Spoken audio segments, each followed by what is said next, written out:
to is the, it kind of goes back to what Professor Guru was saying during his talk, that we have all of these distinct categories of knowledge. And so, like, if I work on sexuality, I'm supposed to just work on things that are reified within that framework, right? So I think part of what's different about this approach to sexuality, which unfortunately I don't think enough people are taking, is to try to make links with other kinds of theoretical insights and bodies of knowledge that, for completely erroneous and problematic reasons, are seen to have nothing to do with sexuality, right? So that's where you have to be creative thinkers. You have to look at the field that you are interested in and think, what's going on here? What are these other kind of frames that I can bring to bear, without imposing something that doesn't fit, but whether you're reading, whether you're a literary scholar or an ethnographer. Yesterday's discussion made me think that it has its own importance, the readings like that, but to go one step ahead and question those kind of readings is also important. And also in this time and age, I think it's necessary to question texts beyond just reading against the grain. To question the grain in itself is important, I guess. So that way, it was very important for me, for someone who is interested in agency, subversion, and transgression in popular culture. I think it's important for us to see these three elements in itself as discursive, as agency as discursive. So I guess that was really important for me as a literary scholar. Agency as discursive. That's a helpful way of putting it. Thank you. I'm sorry to be distracted by this. I just want to get that board up again.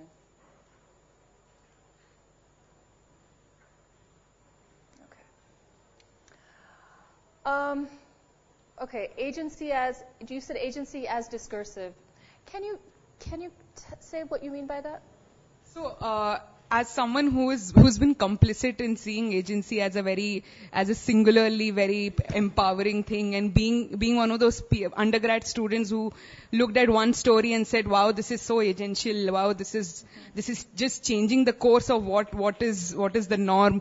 I think that way I felt that agency is also the way we read agency, and as academics the way we ascribe agency to texts.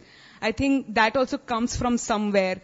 And that's somewhere that making visible the whole process of why are we looking at someone as agential, and differentiating between whether we are ascribing agency because from our positionality, or whether there is certain kind of subversion is really happening, or does it really seep into something larger. I think that way made me look at agency in itself as something which needs to be probed into further. Because it's been a practice in literature, which I don't say is not important. It's that it has become a little stalemate. It needs to go ahead and to read a text and say, wow, this is exactly what women should be, aspire to be. This is the character she should be. But I think academics have that space and privilege to actually question those kind of readings, and to see somebody's action as different from agential discourse or something, like not to see every action as consciously dismantling a system. So I guess that way I felt agency is a discourse because it does come from somewhere. Yeah. So what you're saying is reminding me of what you said. I don't remember what day now. Maybe day before yesterday? Yesterday. About that kind of reifying the subversion that you see around, that, in a sense, I feel that what you're describing is something that we might say is, I'm thinking at a field level right now because I'm at that stage of my career. So, after you finish your first project, you learn how to do your research, you start thinking about, hopefully, like, what are the walls? Where can I touch? What kind of room am I in? In terms of the disciplinary and other interests that I have. And, something that's forever going to be galling is that we will have to define South Asian gender and sexuality studies, but it will always be an adjunct to gender and sexuality studies. And I know from my experience of teaching in the U.S., gender and sexuality studies means having European and American reference, right? If I present a syllabus that only has South Asian feminists on it, for example, covering many of the same, like questions of the production of gender, discourse, so on. I mean, not exclusively, not in a nativist way of, we do it better or something like that, but that will be seen as South Asian. It won't be seen as the norm, as the kind of general. It won't be introduction to gender and sexuality with scholars from elsewhere. So that politics of that will always be there. But, if provincializing gender and sexuality studies in the West is a different question. But if we take seriously this sort of geographic and historiographical frame that South Asia, the concept of South Asia, provides us, I think one of the things it does is maybe, kind of motivate people to try to find agentative subjects, right? And what does that do? And this is where I'm thinking about your comment. One thing that actually ends up doing, if we think of agency in its liberalized individualist mode of, this is a powerful person, this is an empowered person, is actually reifies its other, right? It reifies it reifies what's seen as a norm. I mean, why are we so interested in trying to find this agentative actor? Because there is this implicit idea that this is something different than what's actually the norm, what's actually the case. And it's a very strange thing because actually, to live in South Asia, and now I will speak as somebody who's, didn't grow up here, didn't study here, but sort of had to learn how to be here as an adult. You have to constantly be on your toes to live here. You can't be asleep at the wheel. You can't just be spaced out. The infrastructure itself, you'll fall into a hole in the ground if you are not paying attention, right? Nobody has the luxury to be, I'm not just saying like the infrastructure is bad and so you have to be careful, but the kind of everyday life of an Indian city, for example, requires people to be very alert, active, agentative, if you want to call it that. I mean, you could make an equal case for saying that being agentative is the norm as you could say being agency-less is the norm. It's a strange assumption that people have no agency, women have no agency, and that their agency has to be recuperated. So anyway, sort of probably deriving more of an insight than I need to from what you're saying, but I think that's very, very helpful.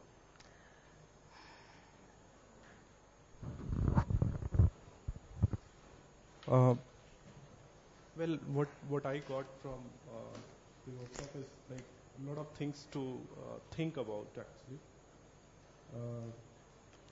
Like we started from South Asia as a region, okay, and now like I'm thinking about South Asia as a concept, or South Asia is an analytical category, or South Asia is a region. And what I find is that there are a lot of convergences, but there are a lot of divergences too in South Asia. And then... I'm sorry, convergences between? Convergences in South Asian region and divergences in South Asian region. The commonality and differences. And also that actually intrigued me to think about that, is India an analytical category or India is a region? And it actually goes back to Geeta's response to my question when she was saying that Tamil Muslims behave very differently. Okay? And then I was like, when Tamil Muslims behave differently, Keralite Muslims behave differently, how we are going to actually encompass entire region into one analytical category called India. So that is one thing, like, from the very first day till yesterday, I was kind of, these things were actually jostling in my mind. Also, one of the very important thing which actually you brought in into the discussion was political economy angle of caste and sexuality, which I never had actually imagined in that way. So that is very helpful. Also, honest acknowledgement in this workshop of urban-centric queer movement. So, which is like, I mean, really interesting. And another thing is that in this workshop, at least I came to know about something which I am actually thinking about. If we are talking about fluid sexuality, I'm also parallelly thinking about fluid patriarchy, which is like incorporation of women folks into entire patriarchal system. And I'm sort of, how to say this. I mean, patriarchy is just like a nail, So you have a nail, which you have to prune, okay, when it is disturbing, okay, and then it grows again, okay, like a phoenix sort of thing, but, So these are the things, and then of course, discussion really helped a lot to think about. So the only thing I will ask you to explain or maybe frame slightly differently is the term fluid. Yeah, what I'm thinking about fluid is maybe this ambivalent sort of, understanding of fluid in that sense. What I'm thinking is like, it's traveling. It's traveling from, so I may be patriarchal now, but the moment I actually enter into different sort of setup, I'm not patriarchal. Okay? And then again, sort of I'm actually dismantling this entire notion of patriarchy. And sometimes unknowingly also, I'm part of that. Like, you were mentioning about discursive production. Like, it's normalized. Patriarchy is normalized. So how women are participating in patriarchy, and yet they are countering patriarchy. Well, not always. I understand what you mean. The reason I want to clarify, I agree with everything you've said. The reason I want to clarify the term fluid, and I want to kind of just put a mark there instead of fluid, because we all know what we mean by that term, but I would suggest we have to think of how to describe that, and I think that might be different from different kinds of contexts. And now I'm not trying to focus my critique at you, but I'm trying to draw from what you said to make this point, because I think a lot of people so these two things happen. One, when we say that we're not interested in, or we want to try to disrupt the idea of a fixed object of knowledge, what people often interpret that to be is, well, that means that our object of knowledge changes. It's changeable, and it's changeable within our notion of time, within a human, within a day, within a week, within these very short periods of time. So part of the problem with the model of time that we end up evoking when we talk about destabilizing those objects is a very, it's a short temporality, right? It's not long enough. It doesn't encompass the entire range of what we might encounter. The other thing that happens related to that when we speak about temporality with respect to the kind of problematizing the telos of history, sometimes my students come and say, well, problematizing the telos of history means disrupting the idea of linear time. And that's actually not quite right? Linearity, not the opposite of telos of time is a nonlinear time. The opposite of objective knowledge is fluid categories. These things also reveal the kind of models, the relational models we have in our mind of, how do we oppose these things together theoretically.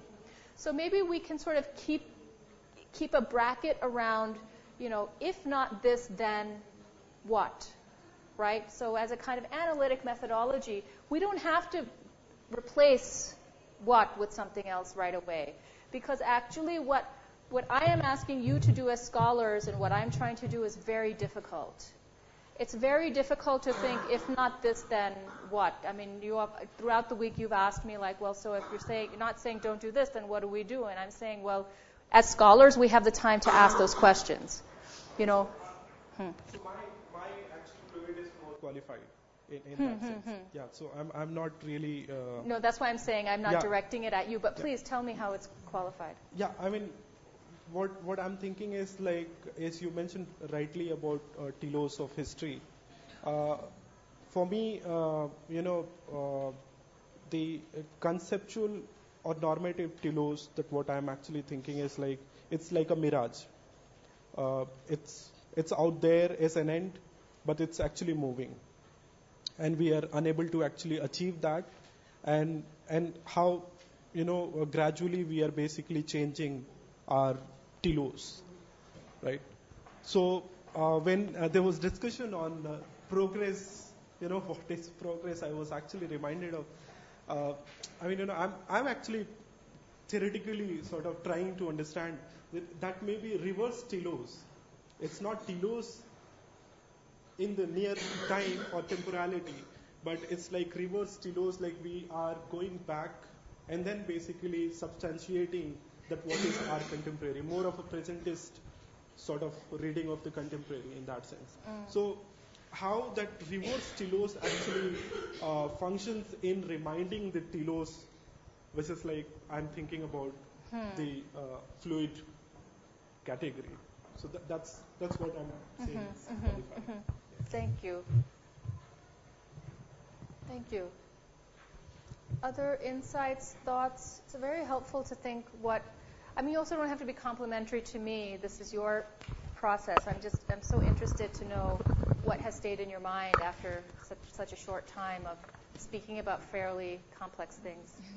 So I've been grappling with my own research project and trying to formulate it, and the course has been quite helpful in terms of shedding new light as to how should I approach. So I've been trying to understand. So I'm basically interested in categories and category labels, nomenclature within the queer, and so up till now, and I continue in some sense to have this utopian kind of thing that it is the breakdown of the categories. The further you go, you observe the category, and so it will lead to a point where it can actually completely break down.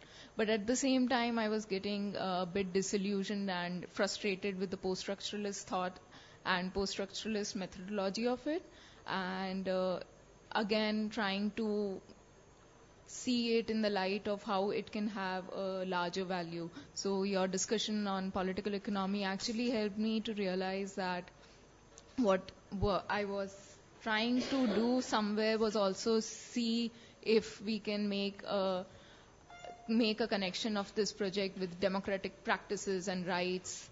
So how would that play out? And at the same time, I was also not, and I still am a bit unsettled with the liberal individualist approach of it. So this way, like, I think I had these thoughts, but I didn't have the terminology of it.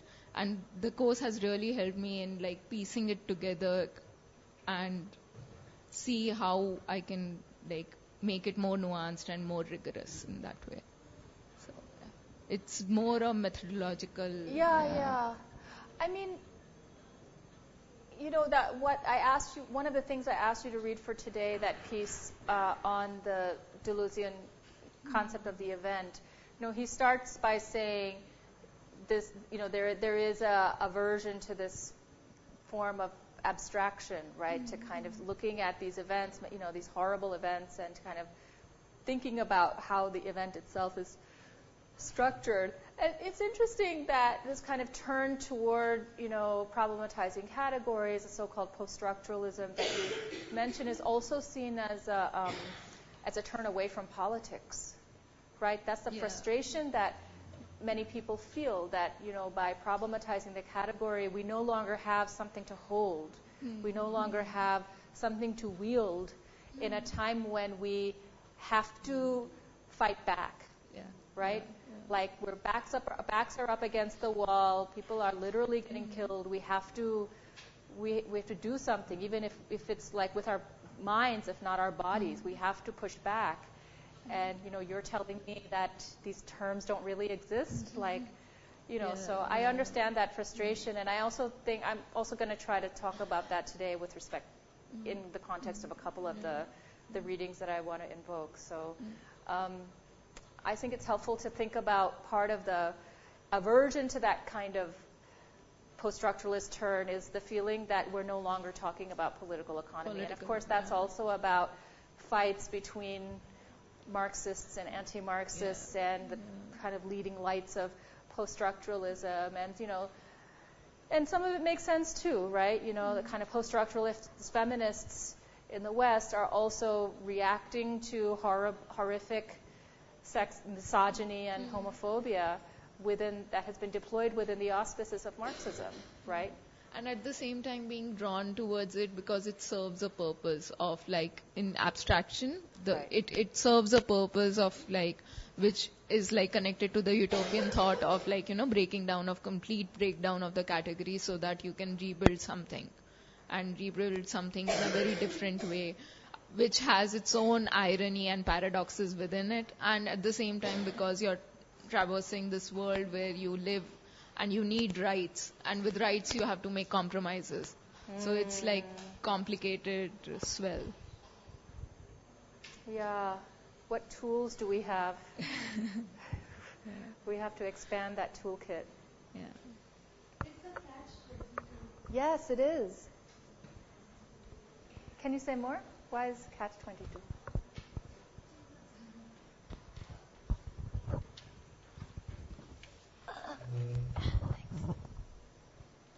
I don't know. I mean, when I'm thinking loud, I don't know whether I at all makes sense. So it's just a feeling. I mean, how do you come out of this paradox? There are so many paradoxes. There are a labyrinth of paradoxes. Right. Which is music to any scholar's ears, right? A labyrinth of paradoxes, an endless array of tensions and contradictions to think about. That's good for us. Actually, when I don't know, these classes are for me. I was not intended to talk about this because this was very personal for me. I'm scared, and I have been like perpetually scared from 2014 onwards, because from 2014 I enrolled for this MPhil course, and we are properly doing like gender studies. So then when we talk about biological, we read or we are learning about biological determinism, or we are countering scientific methodology. Initially anatomy was destiny, then it was not a destiny, it's a construct, and it is like that peeling of this onion. And that feeling of an onion. Yes. So when we talk about, like, for example, when you talk about what is essentialism, there are several ways you can represent an onion, right? So there could be several shapes and forms. Then you keep peeling it and you keep learning that what is an onion. So and after a point you reach there where there is no onion. So there is nothing. But then you wonder, then what is it? But the way you react, your body reacts, there's a smell, there is tears in your eyes. Perhaps there is the essence. That is the essence of an onion, which you can write down how you are reacting, but can you really translate it? Can you really translate that? Like, can you really represent what is essence in words? And if that is essence, then what we think is essence, what we dismantle, what we sometimes we call it's a construct. Is it essence, or is it discursive construction of a conscious? So, and if I do not have an essence, if gender is a construction, if this is performative, if like truth is, there is nothing called tangible truth, and if everything is an illusion, then the question remains, who am I? Am I a construction of lies? Am I a construction of several, like, collective imagination? Then who am I exactly? And then I am very scared. There is no ground at my feet. I mean, I don't know where I'm standing, on what I'm standing, at all I'm standing. Then what? So, I feel so elated to hear how you have articulated that. I feel full of joy to hear you say that. I know that's not what you expect. You're expecting me to be sympathetic, that you feel scared because the foundations of your reality are being disrupted. But oh my gosh, that's just wow. But I am grateful. I mean, I'm not looking like from 2014. So it was like I had such a pain for my teachers because I used to bother them like anything, and they have been kind to me. And I was like to my teachers, I forget everything. Ranjita Di, who am I? That is the question I asked her. And then somehow my teachers are the calm in the storm for me. So she somehow pacified me because I have to submit an assignment. There was end semester exams and everything. So I did not visit this question like, who am I? So what is it? So because I was very scared, but it was there. It kept haunting me from 2014. But this time, it is like I want to face it. I want to face the question. I don't know whether there is an answer, whether at all I'll arrive at that answer, at all there anything that I can know, or what is this knowledge. But maybe if sometimes I feel unless and until I lose myself completely, I will never be able to discover who I am. So I think I don't know. I'm just overcome. What you have said is so amazing. It's so amazing. I mean, what is there to say now? Wow. Do you understand why I'm reacting this way? Some of you. So, please. Yeah, I need help. I'm just completely overcome. Actually, one of the things I was thinking about as I was listening to everyone was, I was telling I think some people at the beginning that I'm here because I'm also teaching a course on gender, and one of the reasons why we're doing that is if, someone came up with the idea that we should do that. We thought it might be fun, it might be interesting, but the other reason why was because there were so many young people that I mean, I guess we're one of them too. I mean, we're those young people as well, but there's so many young people that feel scared because of horror. They don't know what's going to happen to them because all they see is pessimism in terms of what is this going to lead to. Whatever kind of questions you have about yourself. And this is not just limited to sexuality, but it's limited. It's a lot of things, right? What am I going to do in my life? What am I going to become? Lots of things that swim in the head in terms of what's the future going to be like. And something that I think is helpful, I think so, is I think looking for joy. I mean, I think literature is really good for that. Finding stories where you see disruption, but you see disruption. You don't see stability. You don't see the world as. I'm a huge fan of Haruki Murakami.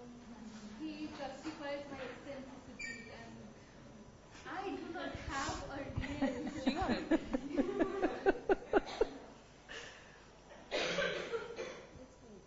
Oh, thank you. It's a wonderful thing to be able to interpret your reality. It's really a gift, I think. I don't know, but So. thank you. So you're saying, who am I, right? And I want to encourage you and everyone else, if you feel destabilized by thinking in this way about the production of these objects, if you feel destabilized by the idea of discursive production, I would encourage you to move into it, because I think it's politically productive.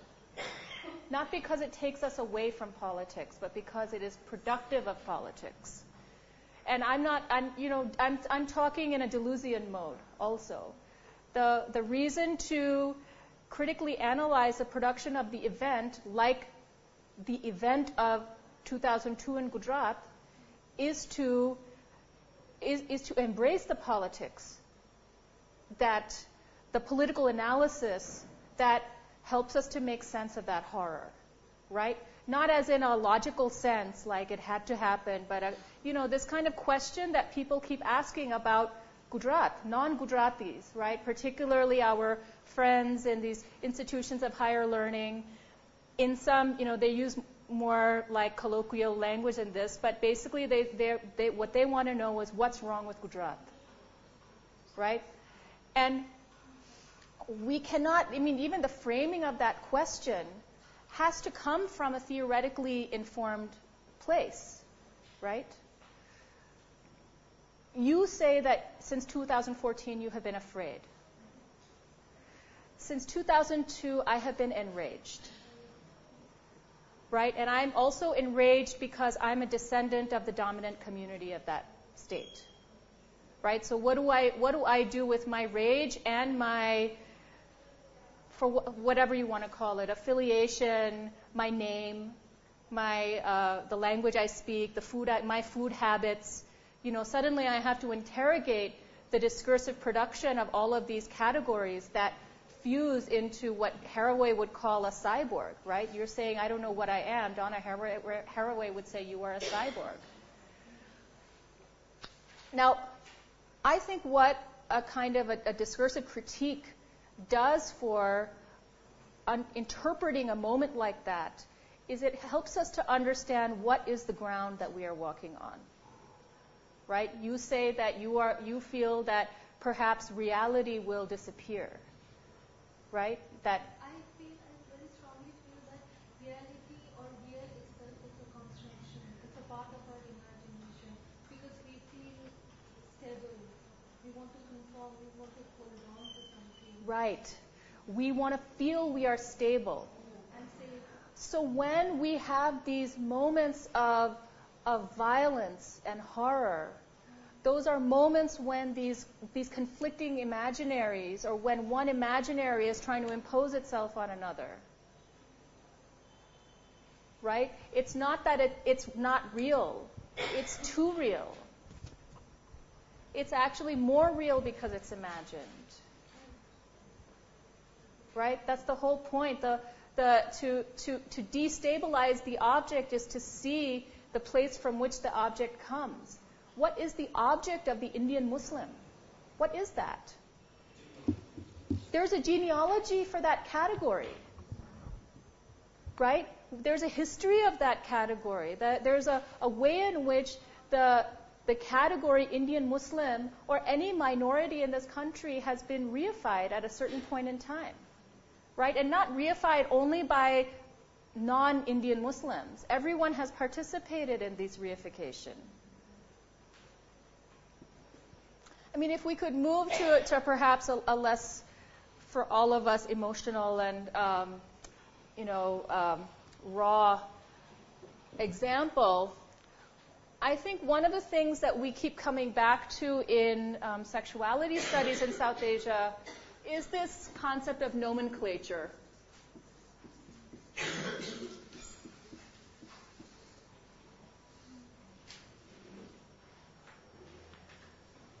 The naming of things. And I think we can all agree that nomenclature is not only a question that adheres to the question of sexuality, but it's one place we can see how it operates. Right? So, back in the 90s, after Judith Butler wrote Gender Trouble, she, in the course of that, because she was talking about destabilizing the object, Like basically she was saying that by looking for the object, women, feminists undermine their own project because they reify the object that also has embedded within it the kind of the secondary power, right? I'm making a very vulgar summary of a very, very complicated critique, but that's, you know, maybe one kind of peg we can think about. She talked about something she called strategic essentialism as a kind of the way you have to live. That in everyday life you have to participate in these categories to live, even as you deconstruct them. Within the South Asian context, there's a couple of things that have happened. So.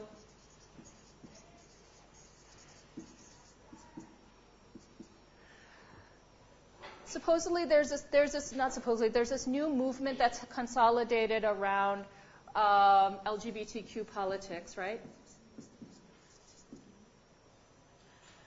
And it's seen to be emergent. In historical terms, it's seen to be emergent. Part of that emergence has happened through nomenclature. You know, gay is not sufficient for us, lesbian is not sufficient for us. We have to think of other terms. Most of the terms that have proliferated in the trans feminine zone, that kind of spectrum of existence. So we have more terms now that people are using, in addition to, you know, older terms in Maharashtra and elsewhere, and we see that regionally this terminology is different. What does it mean to destabilize this particular object? And I'm thinking if you had a chance to read Aniruddha Datta's article for today, where they talk about the emergence of certain nomenclature in the place where they work. I'm saying they because the preferred gender pronoun of that author. What does Datta say about nomenclature?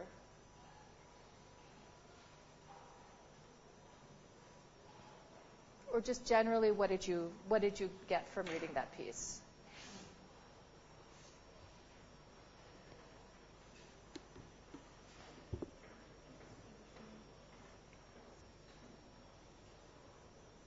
Here, this is for you. Did anyone read it? I don't want to assume that you. I'm not trying to shame anyone about not having read it. It's not that kind of class. I'll do that when I go back home.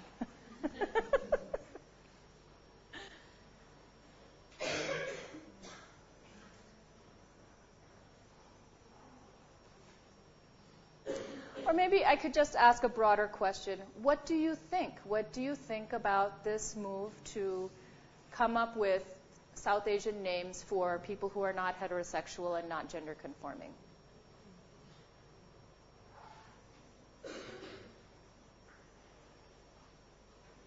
Do you have an opinion about it? Do you think it's good, bad, different? Huh.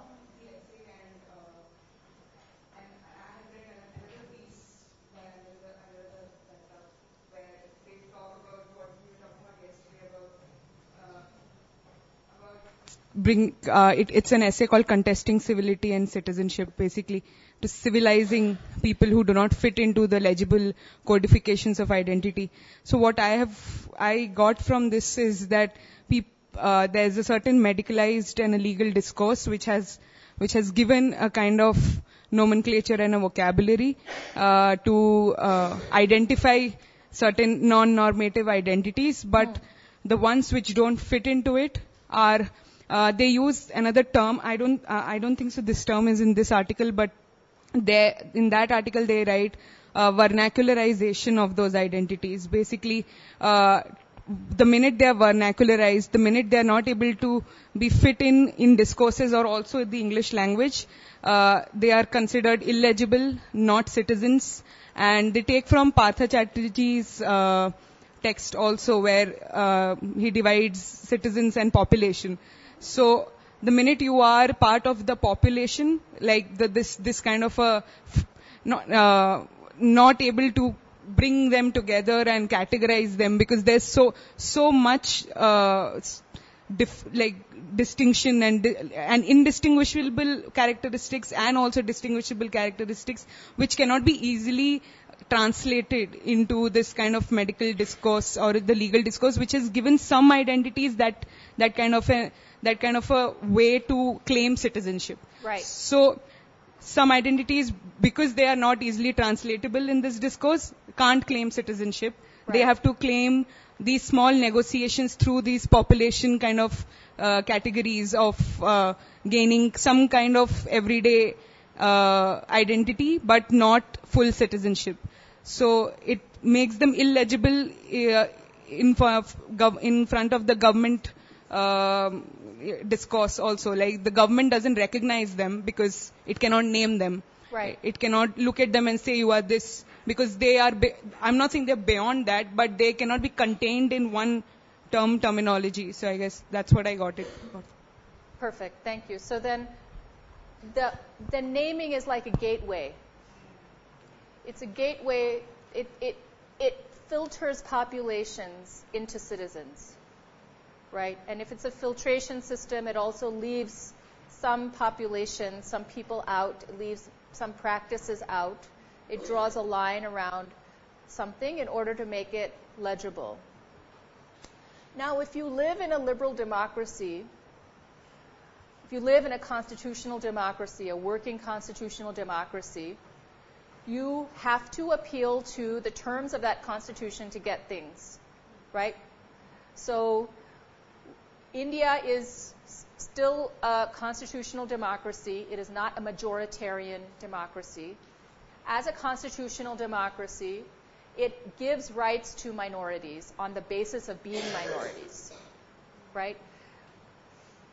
That is not a perfect system either. But it is a system that is intended to try to devolve the rights of citizenship to as many people as possible. It doesn't disrupt the terms of citizenship, right? It still has the problems of liberalism, of humanism. It's always partial. It's a goal to reach. It's not something that we have actually entered. But because we live within the terms of constitutional democracy, we have to make ourselves legible as citizens to the government in order to get things like benefits, right? Reservations would be the top of this list, right? This is also where if there are forces that are trying to undo the terms of constitutionalism, this is what they attack. They attack this way of devolving benefits and rights outside of, they will try to basically narrow the terms of that recognition. So even as we critique the terms of citizenship, we also are always trying to expand those terms. It's another one of these paradoxes in which we have to function within any kind of structure of governance, not just a structure like this. When we talk about nomenclature with respect to queer and trans communities in South Asia, we are inevitably talking about people wanting access to something that they don't have, right? They want access to that legitimacy. Now, do they say, I am identifying myself as Kothi so that I can have access to citizenship rights? No. What do they say?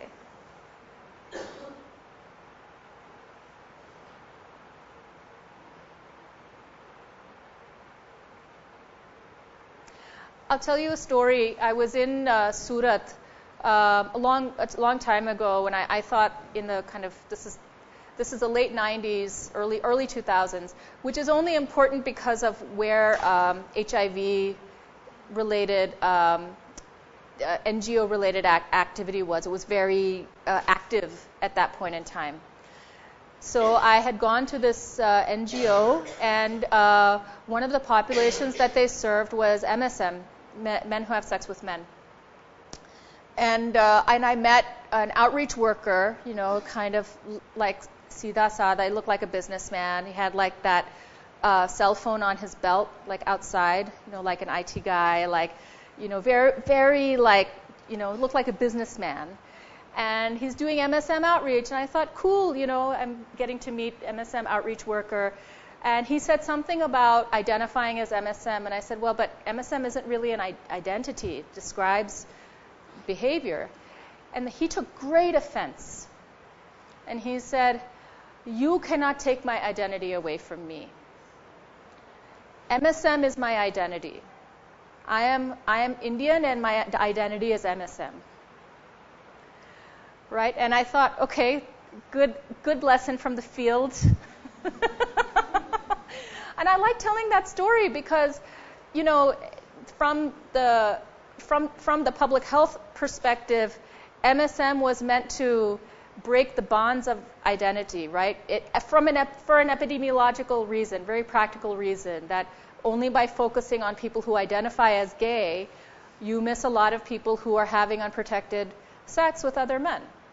Simple. So you need another term that allows you to get grants and do outreach, and this guy's salary is being paid as an MSM outreach worker by the MSM grant that the NGO got. From that administrative perspective, it totally made sense. But from his perspective, he's looking for his MSM brethren. He's looking for other people he identifies as MSM, right? And why will he do that? Because MSM facilitates legibility and recognition that other categories don't, right? So we are talking about citizenship, and to some degree, we are talking about simple things like livelihood, right?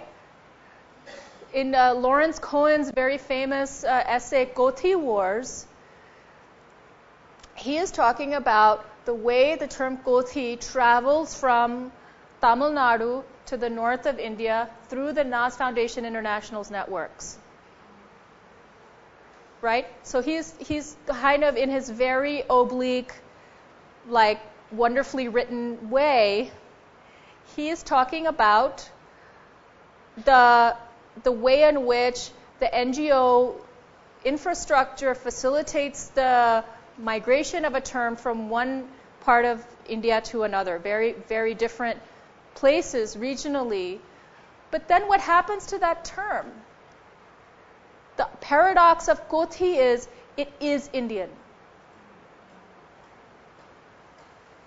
Right? It is Indian. It isn't Tamilian. It's Indian. It's been part filtered as a nationalist, nativist term.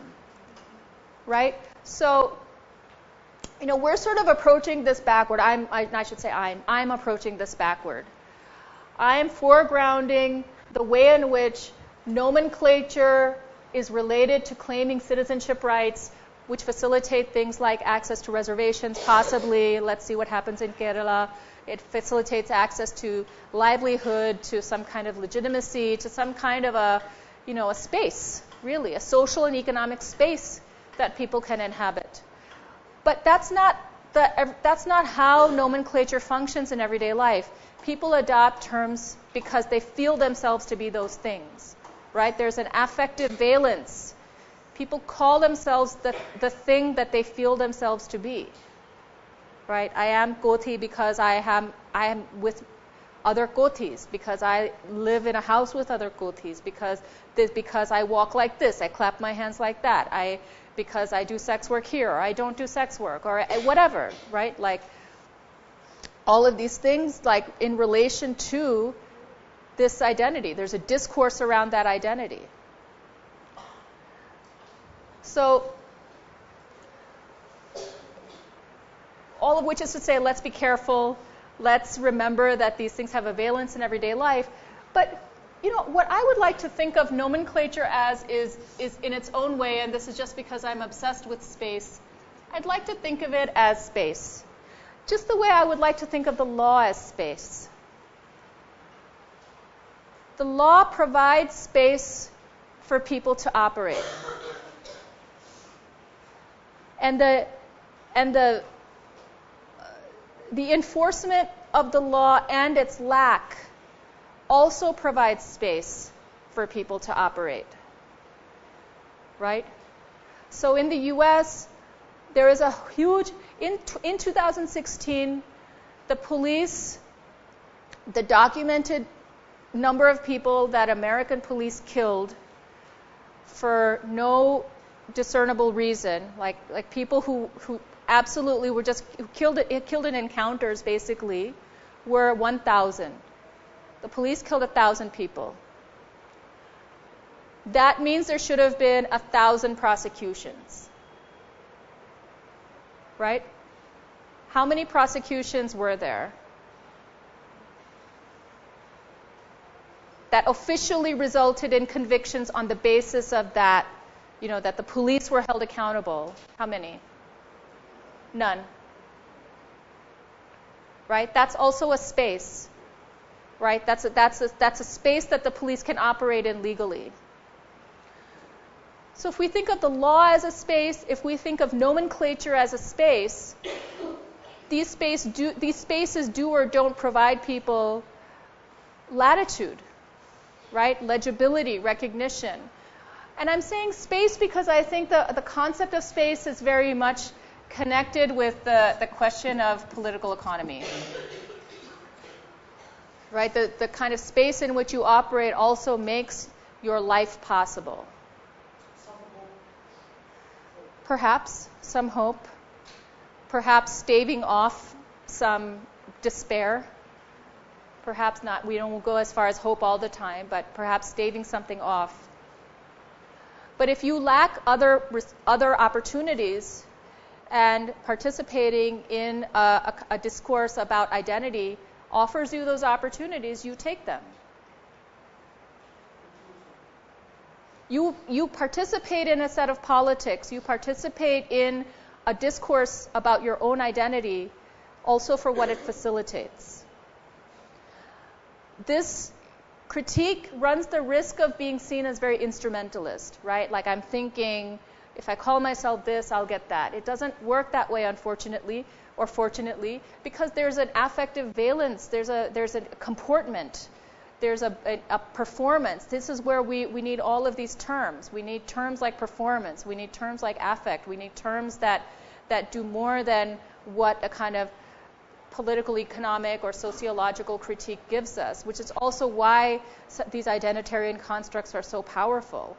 Why the MSM outreach worker was so deeply offended, right? He feels himself to be MSM. He's not just being MSM so that he can have his job in that NGO.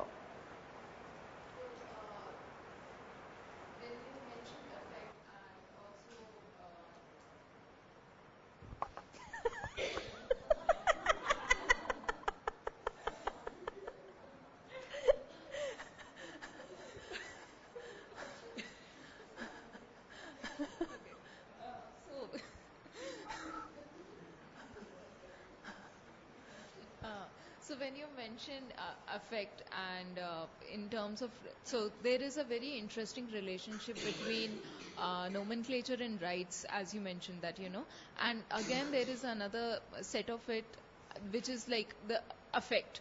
Now, affect cannot always translate into rights, but still there are, as I mentioned the other day, there are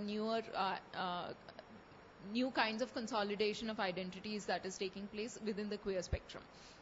So, yes. So these kinds of consolidation of identities are not focusing on rights as such. It's more on articulation of the experience, articulating not for others so much as for articulation for self, an explanation to self that, if we have a name, if we have a label, it will help me make sense of my experience.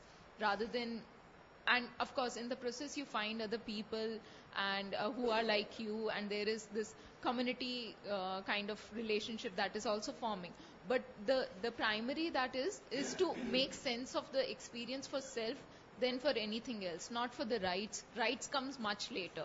It's here it is only for, so then what I want to understand is then how much of it can affect actually reach towards rights later, or is it a misguided goal to have for effect?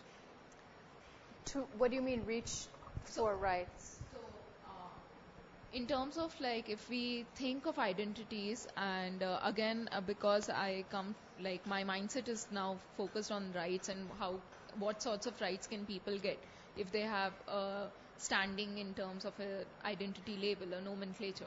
So what I'm thinking of is that if there is a emergence of a label, identity label or an identity which is rooted in affect.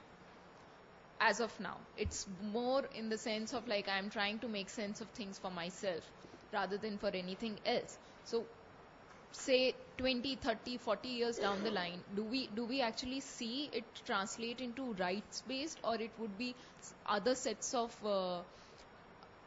circumstances that would lead to it, or can affect actually have it to I'm not sure if I'm making sense. I mean, I think it would depend on a lot of things.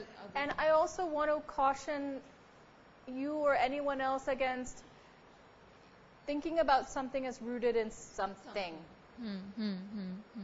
Right? I mean, it makes sense to do that because that's the theoretical models we have available to us, right? The kind of Marxian sociology being the big one, as well as psychoanalysis. You know, there are things underneath that are fundamental, then there are layers, and then there's the surface stuff.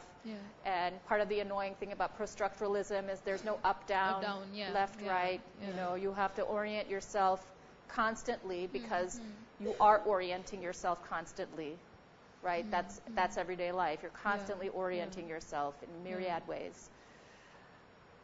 I think the question of affect in relation to rights is a complicated one, in part because rights is at the moment the limit of progressive politics.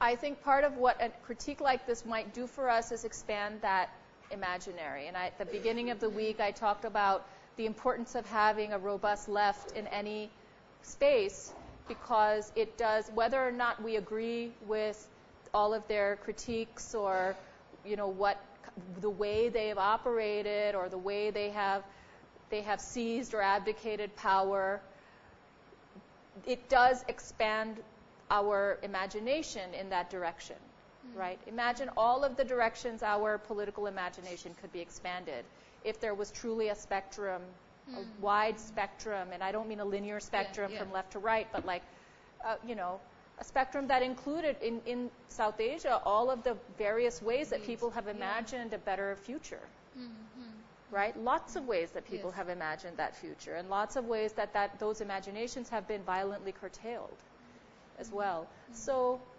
I mean, I think right now, you know, rights is the place that we are putting our hopes, and in part, and I don't think that's wrong, right?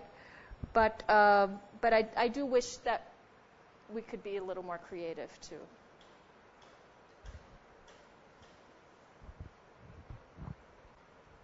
What I'm seeing in this term and space or nomenclature and space is very interesting thing, and I'm actually taking cue from what Soumya was saying about rights. I am more tilted towards public policy making. Public policy. Public policy, where when you have actually created your space, dismantling the singular identity into multiple sort of identity, you have actually penetrated the space where you were not. You actually? Penetrated the space where you were not actually existing. Okay? What's the first word you said? Penetrating the space where you were taught. Where you were actually not existing. Okay, so because of the term, because of the utility of that term into the spatial terrain, what you have done is like you have made the other conscious that these people also exist. I mean, I'm saying these I know. you know. Yeah. Someone else exists. Someone else actually exists.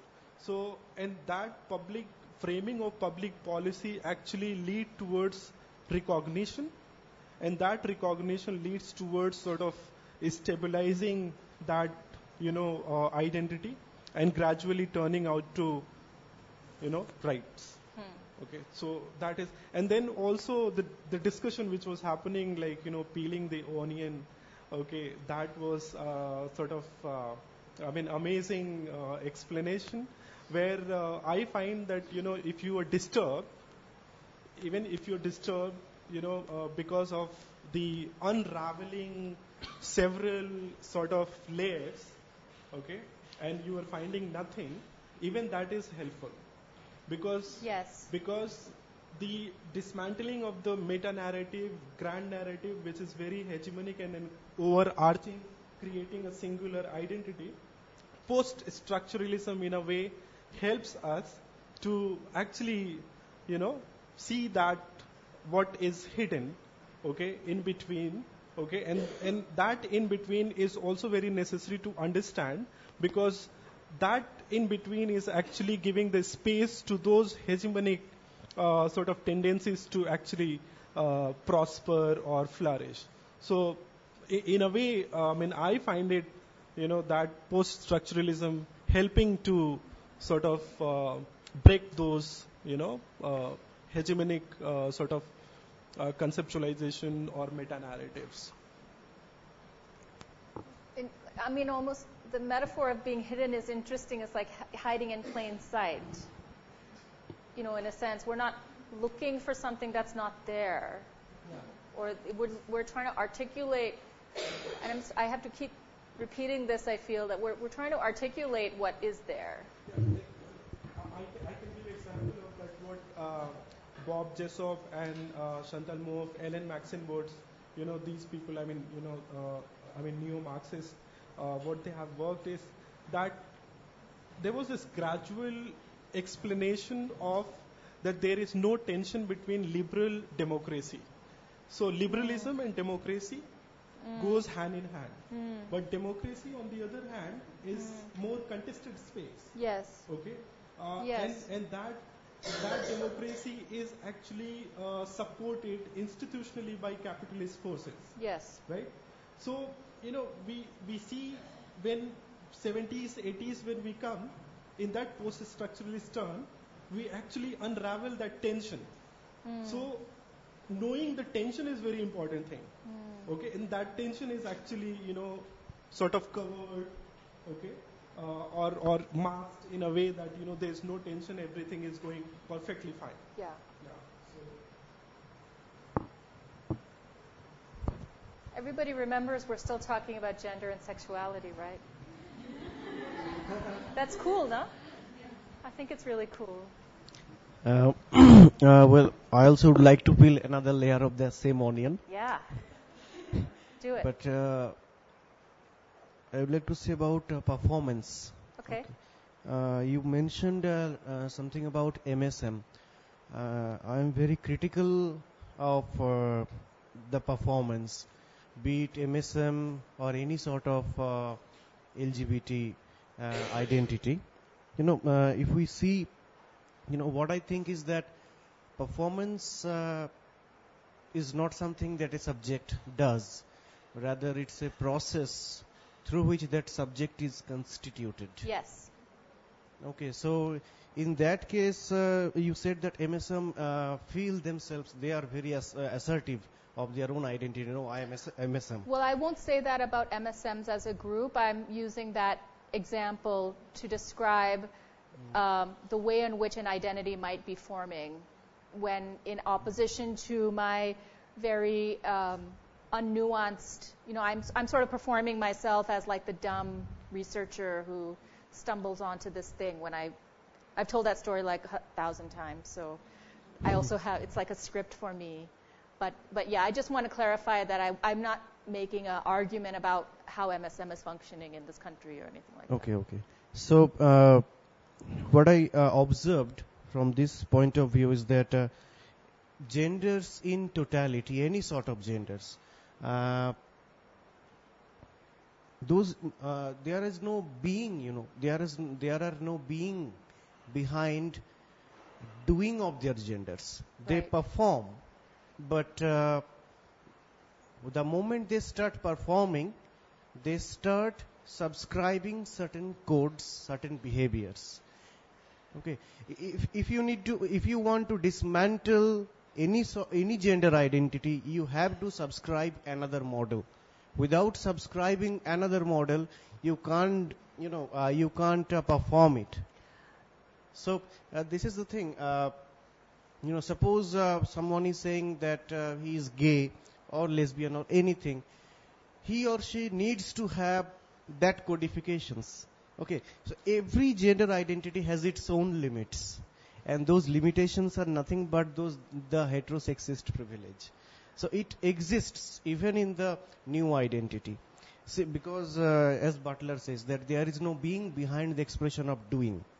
Okay, they are performing, but they are unaware of the fact that they are performing, and their performance is nothing. It is not a resistance to patriarchy, rather a surrender to that same patriarchy.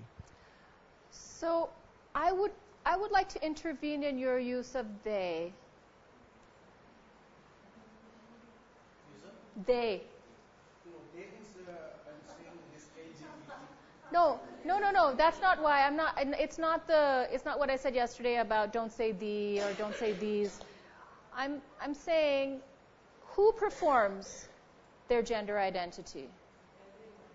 Everyone. Any subject. Everyone. Anyone. Everyone. That's what performance studies. That's a gift of performance studies. That's Butler's gift to the world. Right? One of them. That gender is performance, and not a staged performance, not a affected performance, but a deeply felt affective beingness that is not based on some stable, unchanging truth. Right? The performance is the truth.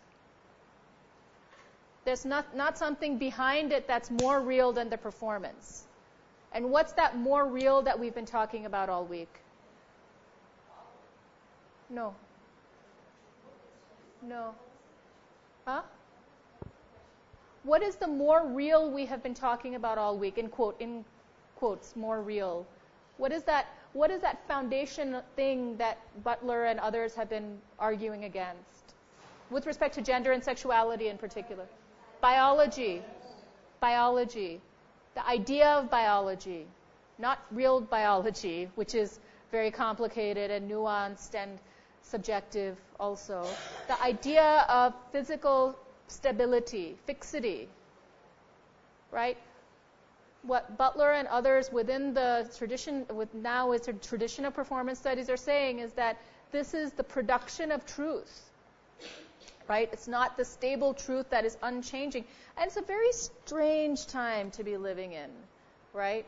Where somehow your alliance with truth is based on something that you consider to be physically unchanging. Right? There's something very troubling within that. What's troubling within that is a reliance on types, on unchanging types. Right? And that leads us back to questions of caste and social stratification and race. Right? When you live in such an incredibly stratified environment, social environment, which relies on phenotypic difference, it's inevitable that you will rely on the idea of unchanging physicality. You are different from me. Because I have supposedly these chromosomes, you have supposedly those chromosomes. Destabilizing something like biological sex, whatever that is also very tricky at this point in time because of this reliance on physical, unchanging truth. I just want to kind of gesture toward one more thing, but because our schedule has changed a little bit, we've actually been talking for more than an hour.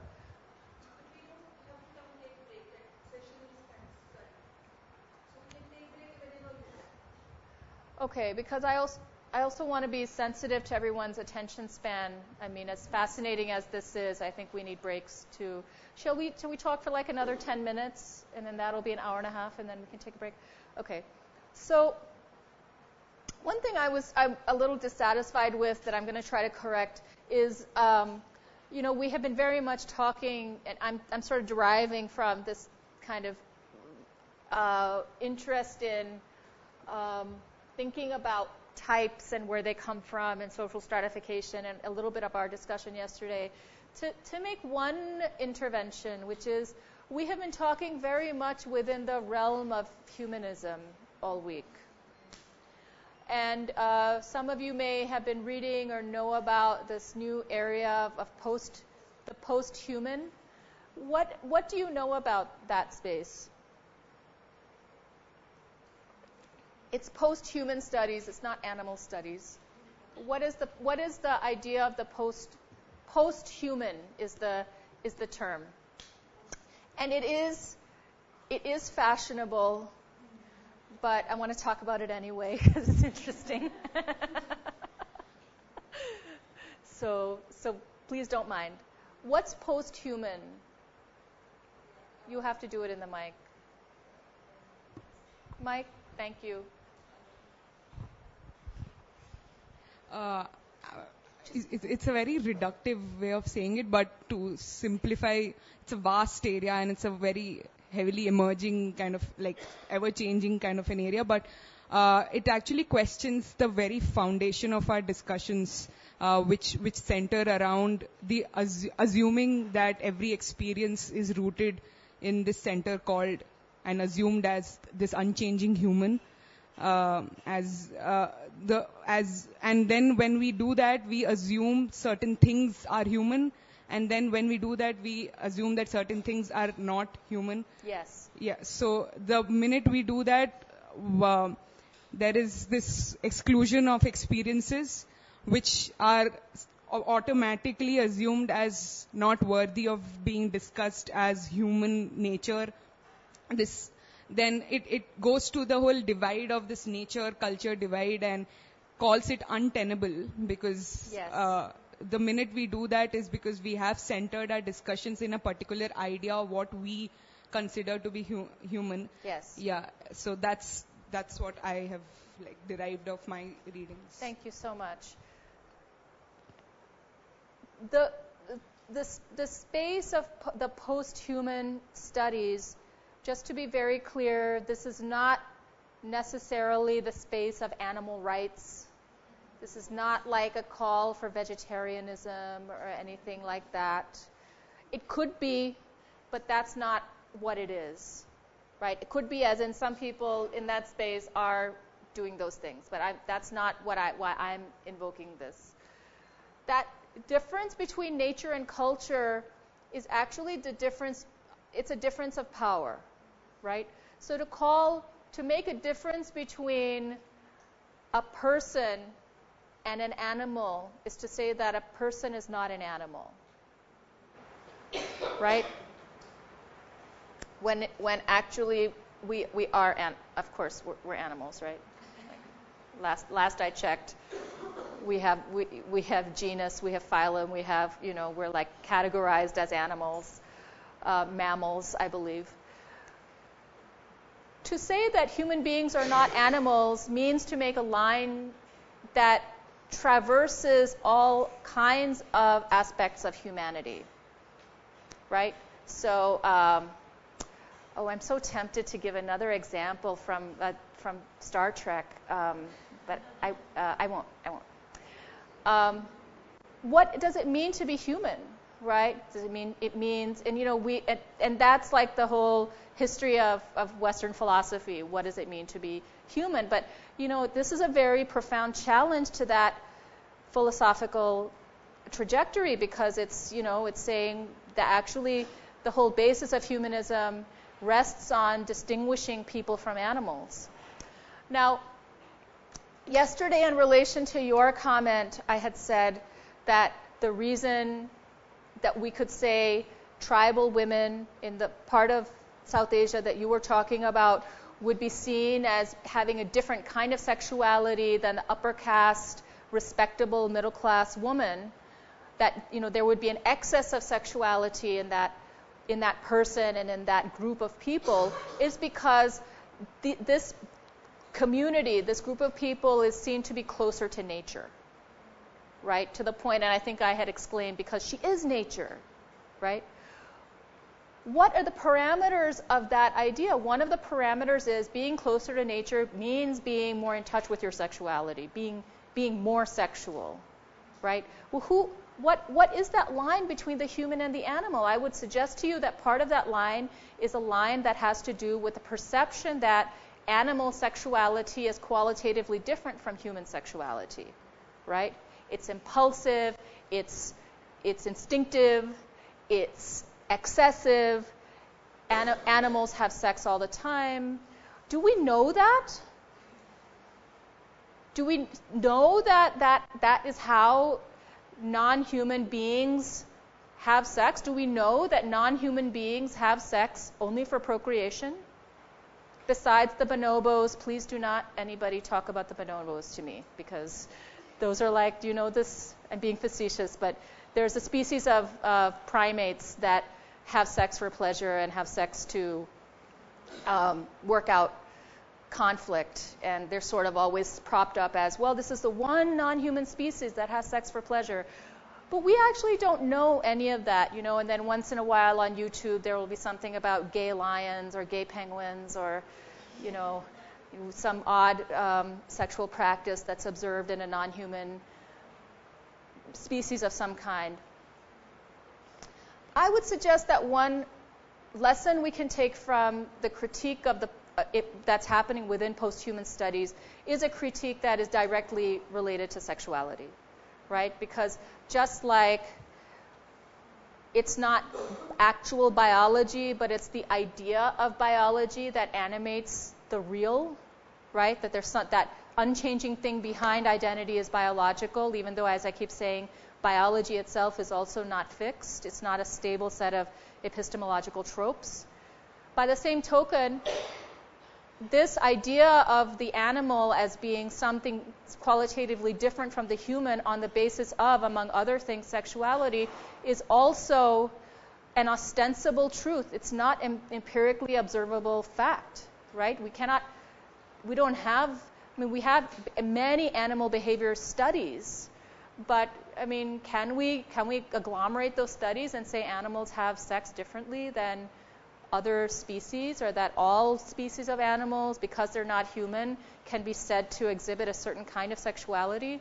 Again, I believe that this idea comes from the kind of obsession with typology. The obsession with typology, and the obsession with typology in relation to stratification.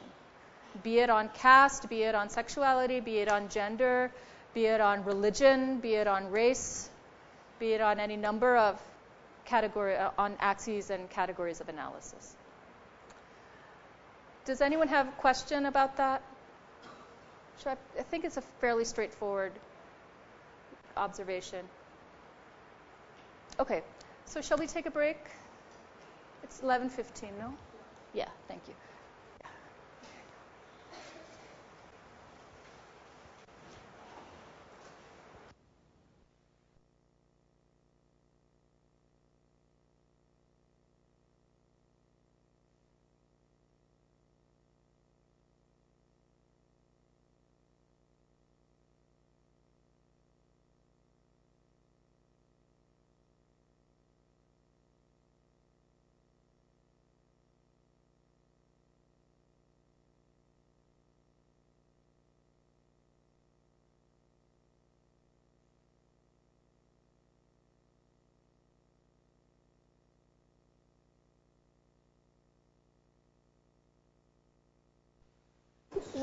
False alarm, we're not taking a break. Why do we need to think along these lines? Can you say more what you mean by these lines? Well, Post-human specifically. Why do we need to think along the lines of the post-human? Yeah.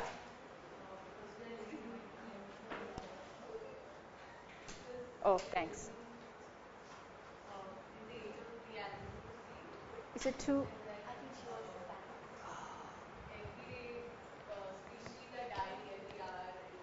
I mean, I was thinking broadly in terms of climate change and what's happening Climate all over change. the world. Yeah, which is, and the kind of violence that human species is doing on the rest of the earth, or yeah. So I think it's important that we think about post-human studies in that context. Okay. So one reason is we're killing the earth. So it's good to put ourselves in the context of the other beings that we're also killing. It resists sexuality it resists the appropriation of sexuality and gender with regard to telos. I think that's the most obvious for me. I'm sorry, I can't hear you. It resists thinking about sexuality and gender with regard to telos. It resists thinking about progress. sexuality and gender with regard to telos. Thank you. You're not thinking progress. You're thinking existence. Right. So I was introduced to post-humanist studies because of understanding transgender experiences and focusing on body and the whole discourse on the certain kind of embodiment which is essentialized as normative. So post-humanist studies actually give you the methodologies to even see to actually question our ideas of the body, our ideas of imagining bodies in certain ways, and then creating hierarchy of experiences on the basis of that this kind of a bodily experience is on a higher strata, and the minute you keep on going down and bringing out other kind of experiences, there's clearly a stratification of which one is normal, more human, nearer to what is considered human, and what is nearer to what is considered animalistic towards, and then obviously then other categories get created from that. So I think post-humanist studies has given me, as someone who's interested in the body, to see how this kind of stratification in itself comes from centering human experiences, what we know of as human experiences, as the normal and hence normative. So that way. I mean, just what you're saying. So if there's, in a sense, what post-humanism is doing is it's revealing a species hierarchy, the hierarchy of species being. If we are interested in power, if we're interested in egalitarian power, we have to think about species being in relation to that power. And remember, I'm talking as a scholar. I'm not talking as an activist. Right? So this is not a tactic.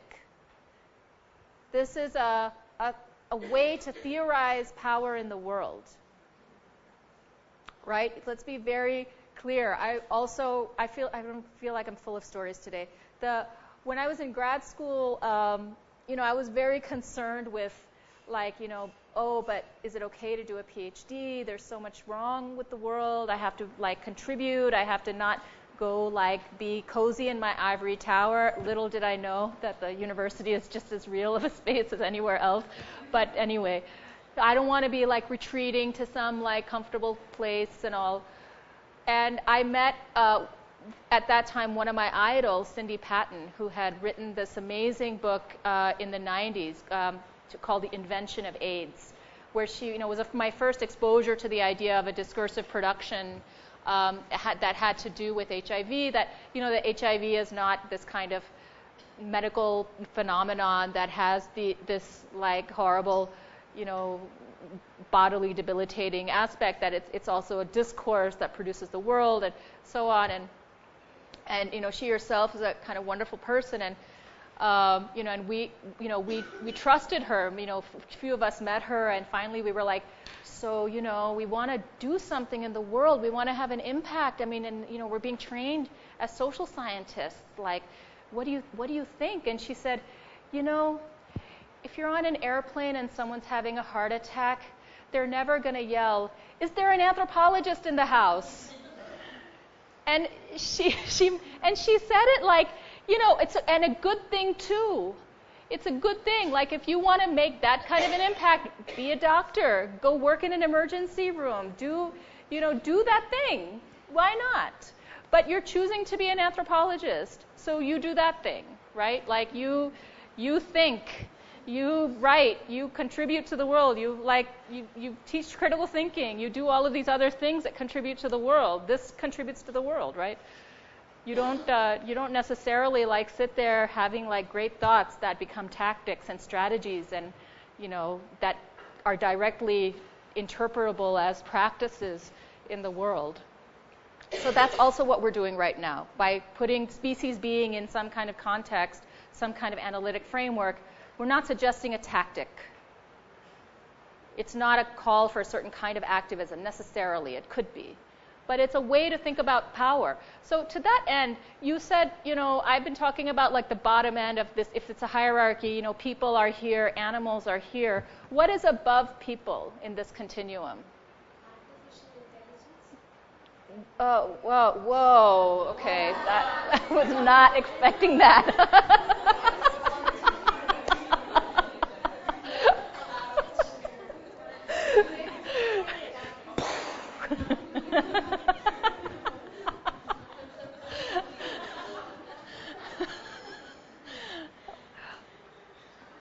What else is at the top of that hierarchy? Maybe. Because she said she's talking about bodies. I was thinking, but our bodies are so much into technology. So, like animal, body, and also technology. Right. Well, you skipped ahead 2 steps. What's at the top? What's at the top? I mean, like if you're not being like a very creative thinker, what's at the top of that hierarchy? Huh? The divine. In terms of a species, the omniscient I, and I'm talking, in a very like normative, historically resonant mode. I mean, the human being, the parameters of humanity philosophically were upward looking. We were trying to emulate the divine, right? Before progress and secularism were conflated, and the kind of religion was taken over by science, and and other ways of thinking. I mean, the reason I was like, whoa, is because AI is sort of like the God in the machine, right? Like, so it is still that aspiration, but it's like, Philip K. Dick instead of the Bible, but it's a similar idea, definitely. Which actually says that artificial intelligence is again trying to co-opt humanism in machines to make them more human. There's this constant being more human than a human. Yeah. So do you want to create something which and there's a fear attached that it will replace the human. So it again centers human experiences in vis-a-vis artificial intelligence. So that and also the fact that we humans make artificial intelligence. The fact that in the end it's the human which controls it. But what if it goes beyond the control? So there's this because I worked on the series called the Black Mirror for a paper, and when I read a lot of there's this the whole idea Black Mirror is trying to give out, according to me, is that there's a fear of someone else controlling the human, and the human is losing control of. There's a loss of control of their own experiences through things which they created. So there's this constant going back to human being the controller, and the fear of losing that control. So posthumanism reveals that. I don't know whether it has challenged and given a way to actually not do that, but I think it has revealed that kind of a discourse. Just to add, so one of the critiques within the posthumanist thought and against the transhumanist and AI is this, that even our conceptualization of artificial intelligence is seen in terms of like very humanist. So think of all the sci-fi movies that we have. We always have this conceptualization of a human being who is like, superhuman in that sense. More human. So, more human. So even like the girlfriend in Blade Runner. Yes. Yeah. So even then, we are still, while we are trying to move away from this humanist thought, what we are doing is we are reconceptualizing a different kind of human who has those powers. I mean, also there's a direct link to sexuality here, because the first robots that are being built are also sex bots, right? And when the internet was happening, when it was being forming, the first sector that started using credit card technology, now we all pay for things with credit cards online, the first sector was pornography, right? It's sort of like sex, the idea of sex is sort of leading us into some of these zones. It's a very important part of that narrative. Also, not only technology, also dolls, in a sense. Dolls. The whole idea that something which is not considered human can replace human experiences. So before sex bots, there were love dolls, which with advent of technology, I'm sorry because this is one of my areas of interest. Your stuff, okay. Yeah, so there's a constant wanting to replace the human experiences with something which is not considered human, but wanting to make it more human in that process. So you had your hand up, I think, for some time. Go ahead. So even when you are critiquing this whole idea of making artificial intelligence too human, you are looking at it as binary. Whereas I had this example of movie in my mind, maybe it's called Predestination, where the whole human body is looked at as robo or machine and looked across not linearly in telos or progress, but at multiple times and multiple frameworks. So... But, okay, can you repeat what you just said? Like because the answer lies in there itself. Okay, you said like making the machine, that artificial intelligence too human. Whereas I was looking at human body as artificial, not completely artificial intelligence, but this constant play. That is what I was looking at. But you said, did you pick on that? When you framed it the first time, you said something very specific regarding the body. Human itself is the robot. So that is the thing. So we are conceptualizing a robot, but that is a human. It is not something beyond. The robots that we think of, see your all the scientific, in the robotics, whatever is happening, you have, say, a machine that can write. So the act of writing is again very human in that sense. So the way, what I'm trying to say is that whatever we are trying to see of artificial intelligence, of robotics, we are still conceptualizing in the form of like human, because that one of the ways to deal with it is that is the framework that we have. That is the perception that we have, and we are guided with that only, which is a fair. But then to say that we are being post-human in that is not, because you are still rooted in that sense. Also, so while we are like talking about post-humanism and what as a framework it's trying to do, as Prerna gave a very succinct brief summary of like what the school of thought is doing, it's not just limited to just species or just the human and the location of the human in the way we are thinking of various things and how we transcend it. One of the major contribution of post-humanist thought is the very fact that you can break down categories. So it just is not limited to species. It is it also extends to your social stratification, all forms of categories. And then you have post-gender, which is like another, post-genderism is another emerging field. I don't know how far it has gone, but then again, it was trying to do a lot of things in terms of like, doing away with the gender category itself as the feminist goal one should have in terms of like, going beyond. So I'm going to pull us back a little bit. For those of you who are not conversant in this critique, you please take this as an example of something that's happening, right? And if it's mobilizing some feeling of, but what is this, and what's the point, and why, and, that's fine. That's fine. Do that. You don't have to be in this mode. May a million flowers bloom, right? So let this happen. Nidhi, do you want to say something about this, and then I want to connect this with what we were talking about yesterday, because there's a very... I think this may help actually. Yeah, go. Sure. So I just wanted to give this example. I think we touched upon it, which is the first robot as being a sex robot. There are just a couple of things I wanted to say with regards to that. The company that's making the first sex robot, or has made the first sex robot, they envision making these robots as contributors to the service industry. So this is the first robot, of course, that will contribute. Servants.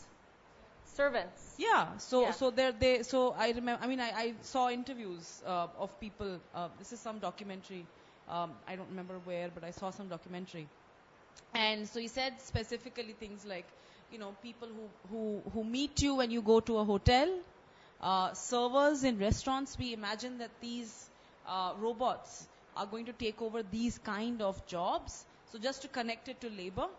And the other interesting thing to connect to yesterday's point that I think Geeta was making about rape, which is the woman whose body was used to model the sex robot. One of the things that she said that I thought was really interesting was she said something about how it's a bit, I mean, she didn't say this exactly, but something to the effect that it's disorienting that my body is being used. Because there's her body, literally her body is being used to create the simulation of a female body, or how it's envisioned to be, the perfect Barbie, big breasts and so on and so forth. But she says, but I'm okay with what I'm doing because I imagine that this will prevent a lot of rapes in the future. So just to try and connect some of those. Sure. So I think there's a lot of ways to connect this, to kind of anchor this in what we have been talking about. One, I will say, and something that I've been trying to kind of demonstrate all week, is that we have this given way of talking about gender and sexuality that is very compartmentalized. And there are a lot of questions that adhere to, that we can draw from political theory, from sociology, from Marxism, from historiography, that don't ostensibly have to reproduce a gendered or sexuality-based object in order to be relevant to this discussion, right? So we can have as rigorous, as far-flung, as specific a discussion as we need to have. We don't have to constantly be talking about women to be talking about gender. We don't have to constantly be talking about queer and trans people to be talking about sexuality, right? And one thing I have not successfully problematized this week is, why is trans identity part of the discussion of sexuality and not gender? That's another issue, which, some things will have to be left in an unsatisfactory and problematic mode, but that problem is very much there and with us. So I've kind of been saying sexuality, trans, as if it makes sense, doesn't. So that's one thing. We can think through these terms. We don't have to think in ways that reproduce these objects. We can think in broad, expansive, interesting, rigorous ways, and sometimes we can do that just because it's fun, it's cool. There's a pleasure in thinking. There's a pleasure in thinking in a complex, rigorous, theoretically informed way, right? There's nothing to prevent us from doing that just because it's a really cool thing to do. So it doesn't have to have some other meaning. And I mean, in fact, the more space we give to think impractically, perhaps it will allow us to think practically better, right? We have to have a space to think for its own sake. And when I talk to my students in the U.S., sometimes the first thing, especially if I'm teaching about here, I say, first of all, your job this semester is to be impractical. Please don't think that this is leading toward how you're going to help somebody. Sometimes it's good to not, I relieve you of that burden. You do not have to help anybody. Help nobody.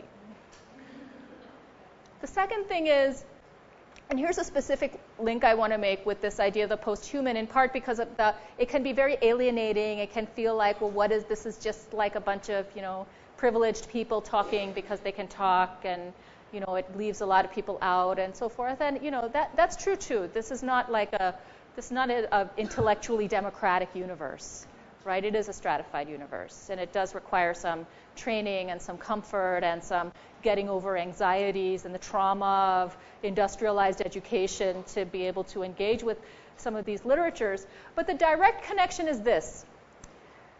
What are we talking about when we talk about caste? We are talking about a system of social stratification, right? A social hierarchy. It's not enough to say that the social hierarchy of caste is related to caste-based categories, right? To simply say Dalits have less power than Brahmins. There are terms of that hierarchy. There are qualities of that hierarchy. There are things people say that Dalits are like this, Brahmins are like that. So I was drawing on the example of the so-called sexuality of tribal women to argue to you that one of the terms of that hierarchy is sexuality. People at the bottom of the hierarchy are seen to have more sexuality, to be more sexually accessible, to be more comfortable having sex. The people at the top of the hierarchy are said to be having less sexual, right? Women in particular. I'm thinking mainly about women when I say this. The keepers of the tradition, the keepers of the culture, right? If they embody the culture, this is the culture they embody. Part of what they embody is a gradient of participation in sex, in actually wanting to have sex, in having an excess or a normal amount of sexual desire, right? This has everything to do with species being.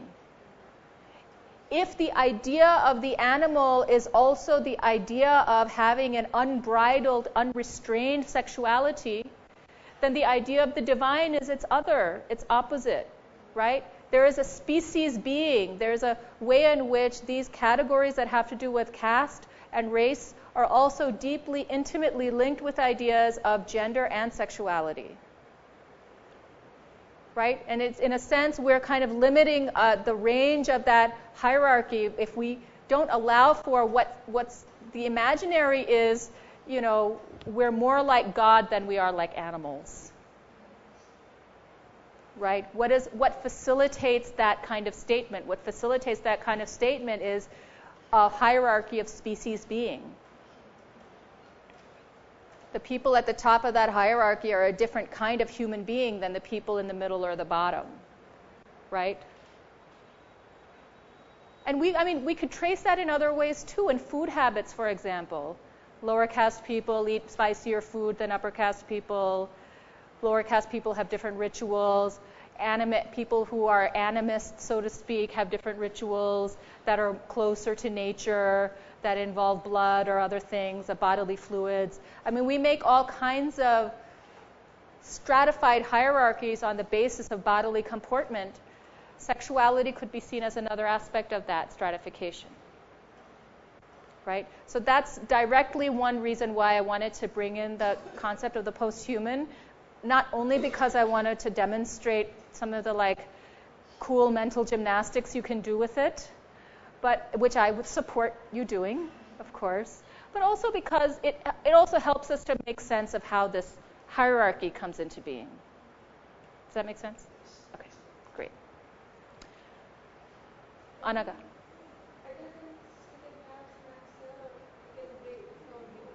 Okay. I need 5 minutes. Huh? 5. Maybe we can go and get and come back. We can just go and get some refreshment and return. Okay, sounds good. Okay. Yeah. Just go and take just 5 minutes. Okay.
Okay. We have just under an hour left, I think. And there's a lot of places we could go with all of this. I wanted to share with you this is a wonderful book that you should all know called Object Lessons by Robin Wiegman. One of the things that I appreciate a lot about this book, besides her sort of, interest in also in this kind of, she's not sort of making a call to destabilize the object, but she's sort of thinking, as a scholar should, that what does it mean to have this focus or this emphasis on the fixed object? Because to live as if we don't operate within this kind of fixity would also be misrepresenting ourselves, right? I mean, as much as we talk about things like strategic essentialism or trying to think about the processual nature of all of these categories, we're still talking about, gay people, women. We still use these categories. So I appreciate the kind of deep thinking that she provides in this book on some of those questions, but also appreciate that she's talking about the U.S. very specifically. So as opposed to talking about feminism as if it's not located somewhere, but actually it's located in the West, right? So this is an American feminist scholar saying, I am talking about the U.S., right? As opposed to kind of being unaware that the U.S. is a place in the world. It is not the world. So that's also, she kind of does some of what would be wonderful to see other scholars do, which is to actually provincialize American feminist theoretical work, to say this comes from a place. This isn't about everything. This isn't just about gender. This is about a certain historical genealogy that's rooted in this place, right? So that's also why I feel I can share this with you without sort of having to do more caveats to say she's saying feminism, but really she means American feminism, because she's saying, I'm talking about the U.S. So in talking about the U.S., and she's talking about the kind of American academic interest in, and she defines the fields that she's talking about within the U.S. Academy, and that's the other thing, is she's sort of making the American university legible, right, where some of these sort of the problematics that she's talking about are coming from.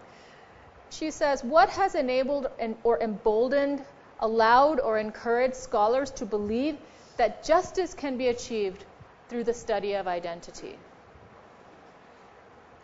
Right? What has emboldened, and we should put a caret and add American in there. What has emboldened American scholars, encouraged American scholars to believe justice can be achieved through the study of identity? And she's talking about something pretty specific. There's been, despite the 90s and the kind of post-structuralist mode, one has observed over the last 15 years in particular, much more of a reliance on identity-based constructs as a way to advance justice, right? So if I think about people who are claiming different kinds of identitarian positions, whether it's around gender identity, around race, around class, around sexuality, rather than moving away from the politics of representation and the politics of identity, we seem to be moving toward it. We seem to be diving into it more. The other of this is, of course, the idea that by not focusing on identity, we are not participating in a call for justice, right? If we don't have an object of our intervention, what are we doing? What do you think about this? I mean, I'm sort of trying to end with where I started, which is, what is the value of destabilizing this object. And, and Nivedita Menon talked about that too in the article that I referenced in the early part of the week. The dissolution of the object is critical for our thinking. Let's take the example of women. If we want to think of women as a processual, agglomerated, historically contingent category, does that somehow undermine a call for justice that we could also agglomerate around that category?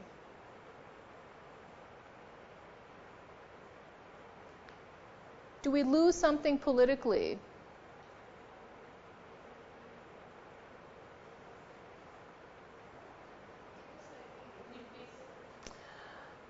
So, let me put it another way.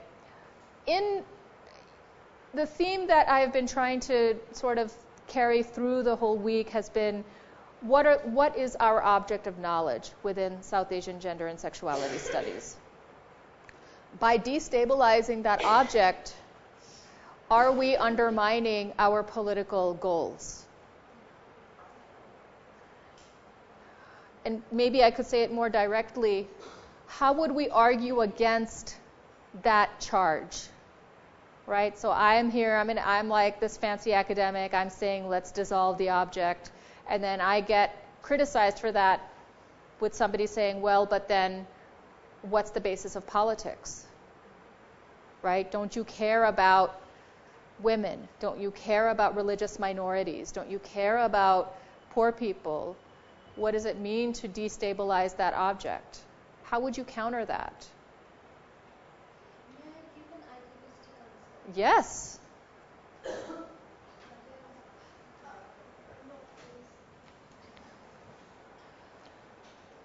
because I am still under the spell of John's initial theory, so I might do bad things to you. It's cool. Uh, But you do have to speak up so that people in the back can hear you. So when we are talking about politics, why do we need politics in the first place? Or what is politics or what is politics? If we go to the root, then these are certain kind of policies that helps in to run things smoothly, to make things or to make life livable for all. So instead of like if it is very idealistic position.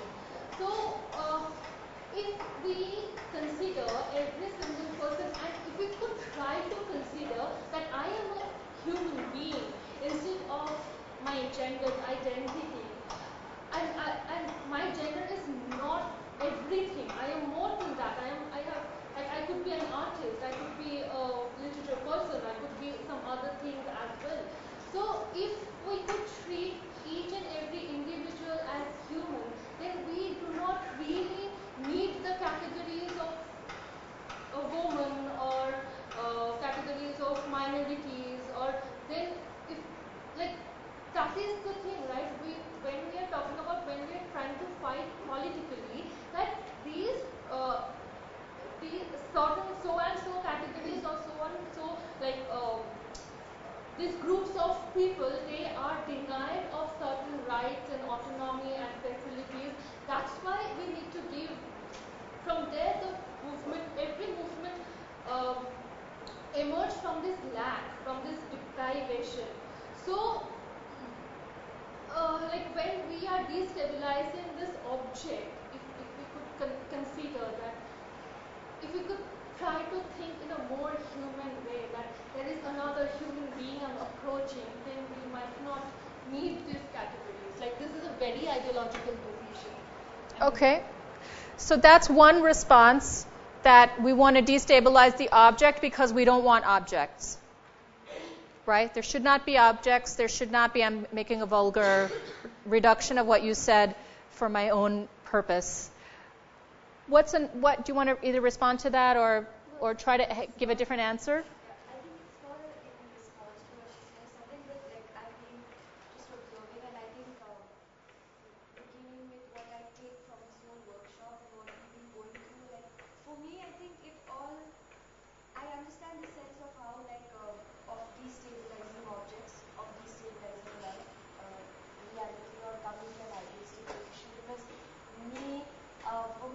understanding of all these constructs, all these engagements was through my activism as a student scholar, student activist in my days. And then academics started coming, I would put it that way for me. So it was like, I continuously faced that struggle of like, how do you deal with this issue, this dilemma of talking as an academician or an activist. And then like for me now, I don't know why, but everything is coming down to me, and that is how I would like to take it away with me in terms of how everything is coming down to the idea of class, of material reality for me. Because it's like, and then I think that is where we as academicians, I would like to use this term, that it also gives us the privilege to talk this way, and which I'm not ashamed of. And it also gives me to look into the other side of things that I have not been. Like for instance, I was talking here about the LGBT movement that we've been noticing, and like sexuality issues, for instance, it's an entirely different, like new field for me. So like when we started with this whole question of how do you define sexuality, like I was actually overwhelmed with that question right from the beginning, because I was like, how do I define it? So now by the end of the workshop, I'm going away with this thought in my mind that yes, we have talked about it, we've been fighting about it, but somewhere it's still restricted to the idea of the individual choice, the choice to just be, but are we locating it in terms of the material reality of it? Can we afford to exercise that choice? So for me, it's coming down. That's why I said that it was more of an like abstract idealist thing. I mean, we need those strategies. To counter you? No, I'm just explaining. That because every day, but we do not even have the right to loiter freely. So I feel second citizen each and every day. But then again, I just sometimes feel if we could just let people be, like live their life as they want to be, then we really do not have to fight. And no, it would be a very nice space. Very utopian. Yeah. How else would you counter this charge that destabilizing the object, the answer is in the question. How would you counter this charge that destabilizing the object removes the basis of politics?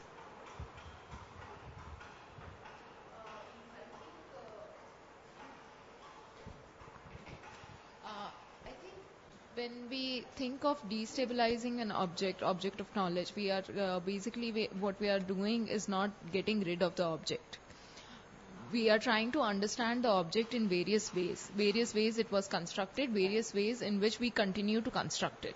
Right. So once we have that sort of a insight as to how it was constructed, how we are constructing it in the present, and what are the processes that will keep on adding to its ongoing construction, that would actually help us to have more, for lack of a better term, a nuanced take on how we perceive politics and what sort of policies and rights can revolve around it, because it will give you a better insight of what the future object would also be, not just the present object, but also your future object. So I think one of the ways to deal with it would be that. Swati. That it is anti or it will not help to build a politics. Actually, destabilizing the object is the entire objective of any progressive politics, which is like in a given thing, you destabilize what is given, what is normative, or whatever we can call in our academic language. But it is, yes, the women's movement or any LGBTQ movement or anything, they destabilize is given, and that is the politics of the movement. So we can't juxtapose destabilization versus that we can't build a politics if we destabilize the object.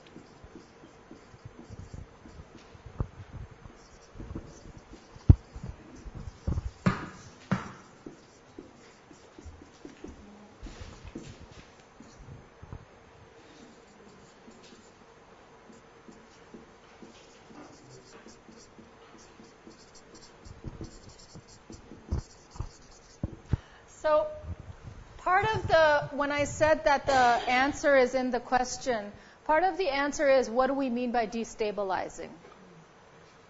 Right? Destabilizing the object is not the same thing as in the case of gender and sexuality studies, espousing anti-identitarianism. It could be. It does not necessarily follow, right? When I say that we need to destabilize the object, we're not talking about doing away with the object, in part because at the end of the day, how powerful are scholars? I can't get rid of these objects. It's not in my power to do that, right? What is in my power to do is understand the world that I see. That's what I can do. So, I mean, it's also, in a sense, a methodological analytic. It's like a way of understanding filtering the archive that you end up gathering as a researcher, wherever that archive may be manifested. There are different ways that archive is curated. There are different ways that certain concerns within that archive are curated. If I take the example of the post-human, it's not new. It's not a newly invented concept. It's a new way of curating a set of concerns that have run through philosophy for hundreds of years, right? The nature of humanity. What is the nature of humanity? And what is the relationship of humanity to other forms of species being? That's a new way of gathering the writings and the arguments of people who are long deceased, right? So, as scholars, we don't actually have the power, and nor should we, right? You know, that whole, is there an anthropologist in the house? We're not acting upon the world by destabilizing the object. We're promoting an analytic methodology by which we understand how objects come to be. We're questioning how things are curated. So even just my very inadequate, but I feel important gesture towards saying one of the things I want to be critical of is why is transgender clubbed with sexuality politically and not within feminism, not within gender identity, not within gender. Right? Why is it still queer? Why is it still queer to be transgender? When so many trans activists are specifically not queer, right? They're maybe seen to be transgressive, but they actually don't maybe see themselves that way. Okay? So that's one important kind of clarification that I wanted to try to draw out, at least in terms of my meaning. The other thing is I'm thinking about research, and kind of our conversation during the break. When we do this, when we think about how the categories that we are using in our research come to be, when we think about their historical the way that they're mediated, when we think about their contingency, when we think about how much they've changed over time, one thing that we're compelled to do is think about what elicits those changes. Right? And so one way of thinking about the changes with respect to sexuality might conform to a telos of progress. We didn't know as much in the 70s as we do now.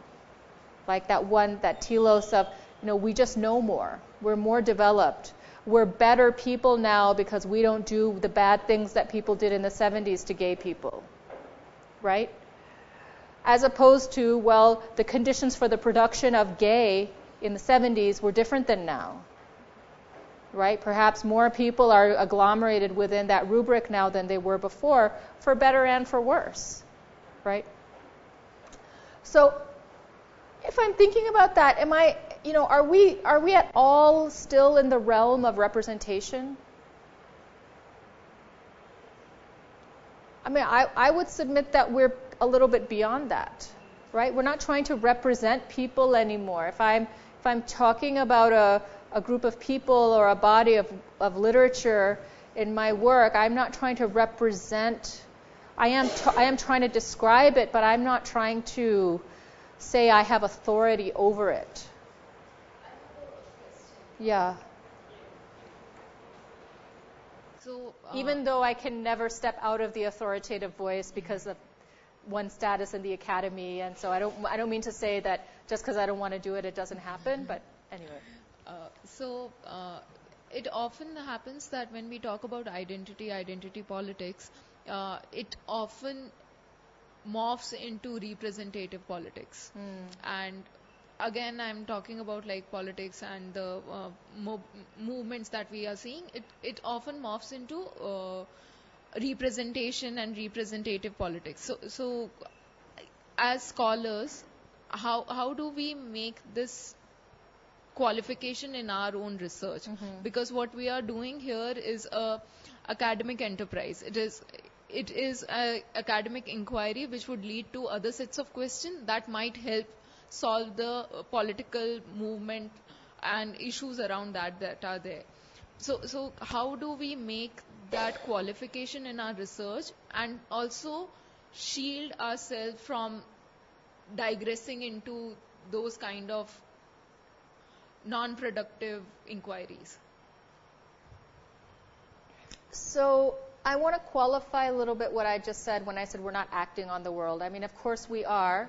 And how are we acting on the world? We're acting on the world by producing expertise, because the academy is produced as a space of expertise. Yes. But I think that everybody would answer this question differently for themselves, frankly. Allow me to give you an example from my discipline of anthropology. So not everyone would say this about anthropology, about the anthropologist's relationship to the so-called field. But, the history of anthropology has been one of, it's been very problematic, right? It comes from colonial and missionary enterprises to try to describe people that white Europeans thought were barbaric, other, backward. There was a telos of progress and modernity embedded within the anthropological project, particularly with respect to native people in North America and Oceania, that, we want to catalog them before they die. Basically, this is a way of life that's going, and it's an unchanging way of life. And, and also looking back, those were not horrible things to do. I mean, like, talking to people is better than trying to eradicate them from the face of the earth. I mean, that's kind of the equation that the very unfortunate equation that we are dealing with. But of course, there would have been, certainly one hopes better and more productive ways of engaging with those spaces. One thing that I think anthropology has been able to do, and that some people have been able to take up this exhortation, is it has been able to look at itself. It has really been able to examine itself. So the book Writing Culture that I mentioned a couple of days ago, when that book came out, one of the things it was saying is, by writing, the act of writing about other places and people is also about constructing those people. Because we know the moment we commit ourselves to language, we commit ourselves to a fiction. Because language can never encompass everyday life, right? We're necessarily reducing everyday life into some manageable analytic form, which is language.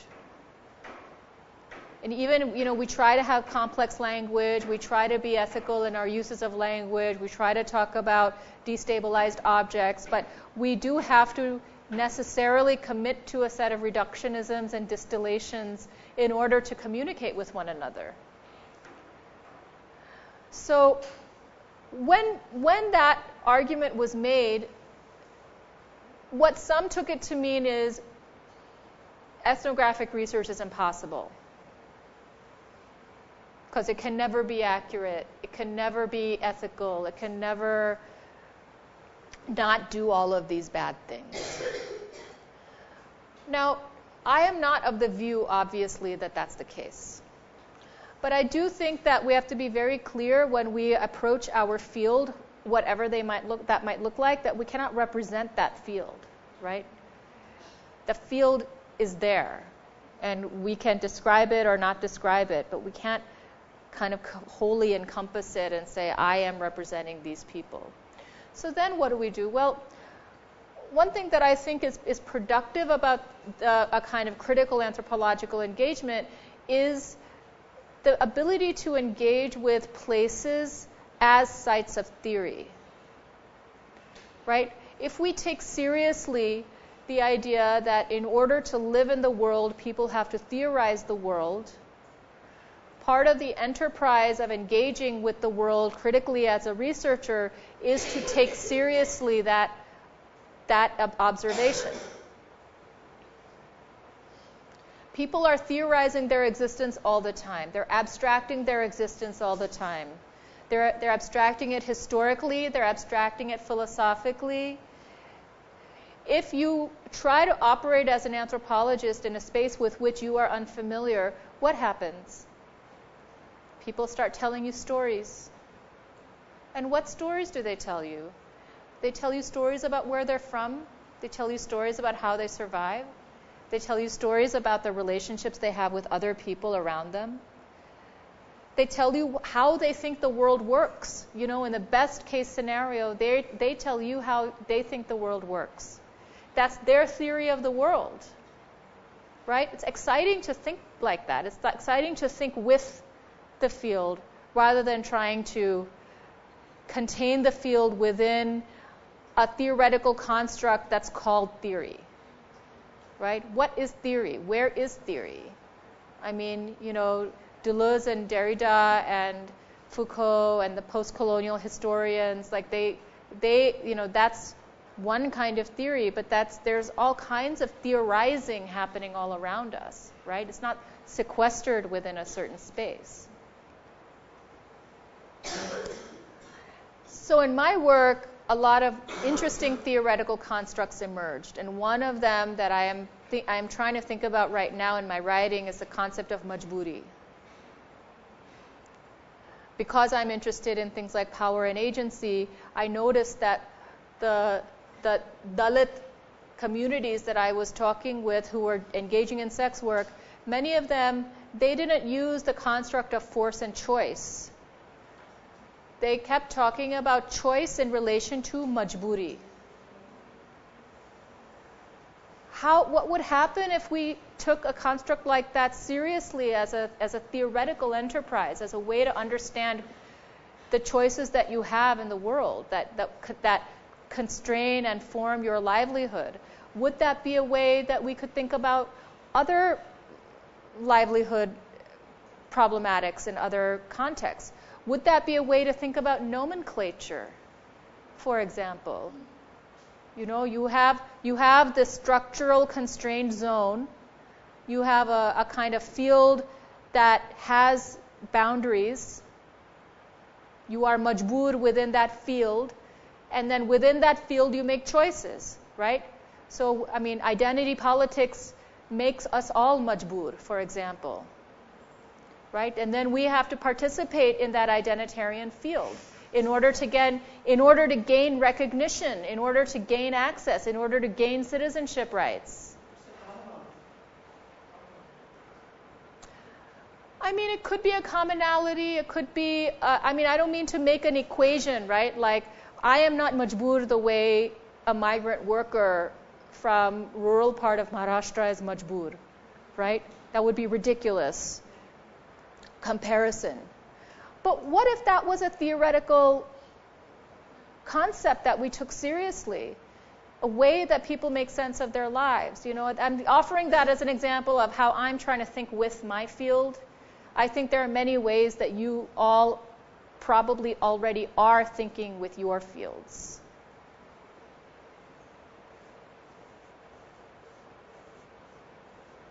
Without having some pie-in-the-sky notion that I'm doing my work totally ethically and completely, you know, without any problems and without reproducing power in any sense. You know, I'm not pretending that that's the case either. But, you know, we're all trying to work it out here. Can someone is there a mic somewhere? Thanks.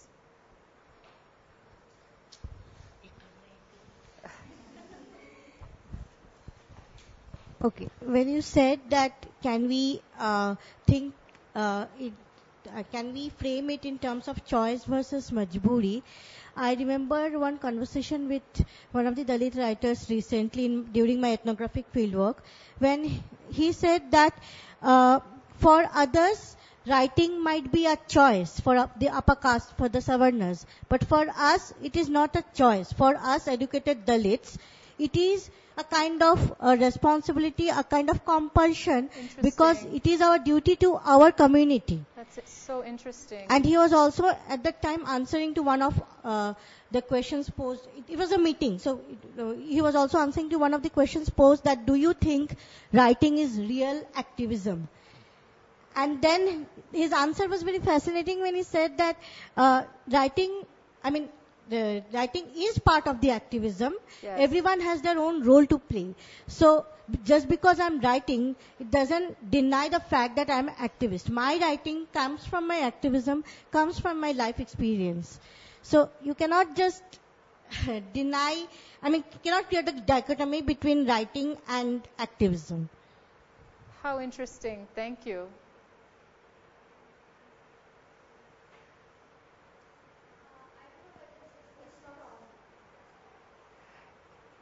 I don't know whether this question is out of context or anything. Can you comment on what is the role of an ally in a movement which is completely based on identity? I mean, the allies in LGBTQI movement, they should be very conscious of the privileges the allied members are having, and yet are they cheerleaders of the movement, or what is their role in identity politics movements like this? Can you add to this what Sharmila Reddy also talks about, that non-Dalits talking about Dalits or their realization or their writing about Dalit lives? Do you think that can be a part of their activism? Is there any politics involved even there?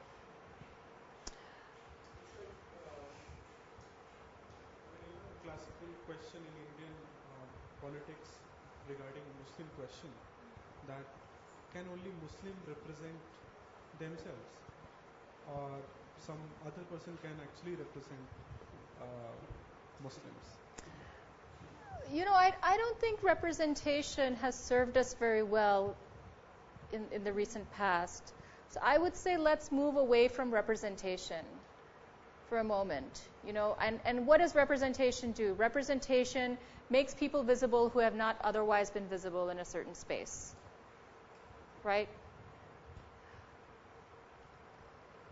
People are more than capable of talking about their own realities and their own histories.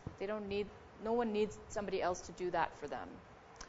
But if you are challenging power and you are trying to be part of movements that you are ostensibly not identifiable with, right? If you're straight and part of a queer movement, if you're upper caste and part of a Dalit movement space, I think the question would, and this also goes to the kind of non-Dalits, I would never argue for speaking for, right? But I also probably have some critique of standpoint, right? And I also appreciated that about Professor Guru's lecture. And it's a conversation I would love to have with Sharmila Reddy also. The question is, why are we part of any movement space? We are part of those movement space because we have a personal stake, right? Why do we feel that only queer people have a stake in queer politics? I mean, isn't everyone laboring under the burden of heteronormativity? Why wouldn't men be part of a feminist movement? Doesn't patriarchy oppress men too? Doesn't it force men into a certain kind of normative comportment of masculinity that is destructive to themselves as well as other people? Why wouldn't an upper caste person want to overthrow the regime of caste? I mean, do we really think that, yes, that these are privileged positions that I'm talking about, but if you want to live in a just world, why would you want these constructs to animate that world? Right? Making your own stakes visible. I'm here because this benefits me, not because I'm trying to help you, right? Nobody wants to be patronized. Nobody wants somebody to come and say, "Bichara, come, I'll lift you up," right? That's a problem with humanitarianism. That's a problem with human rights in some mode. It maintains, and why? Of course it's an ethical position. Or as I would prefer to say, it's just not cool to do that. But it also maintains the power. I think that's really the problem in that by saying I am here as a privileged position, I'm devolving some of my privilege to help you, you're maintaining the power. It's still a me and a you, right? It's not I'm here because I need this to stop.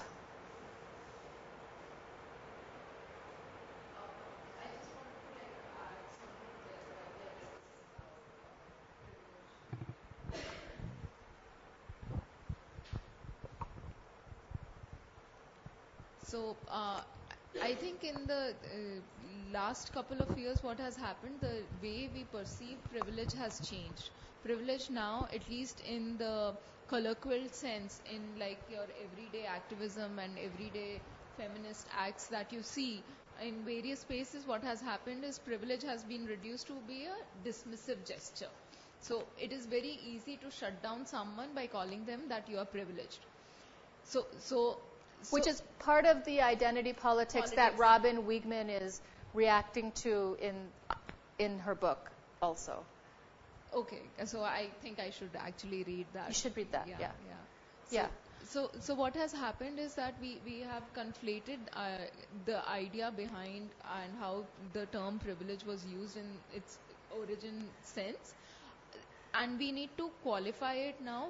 So it being privileged is, so if I am a cis hetero person, it is not something that I choose to be.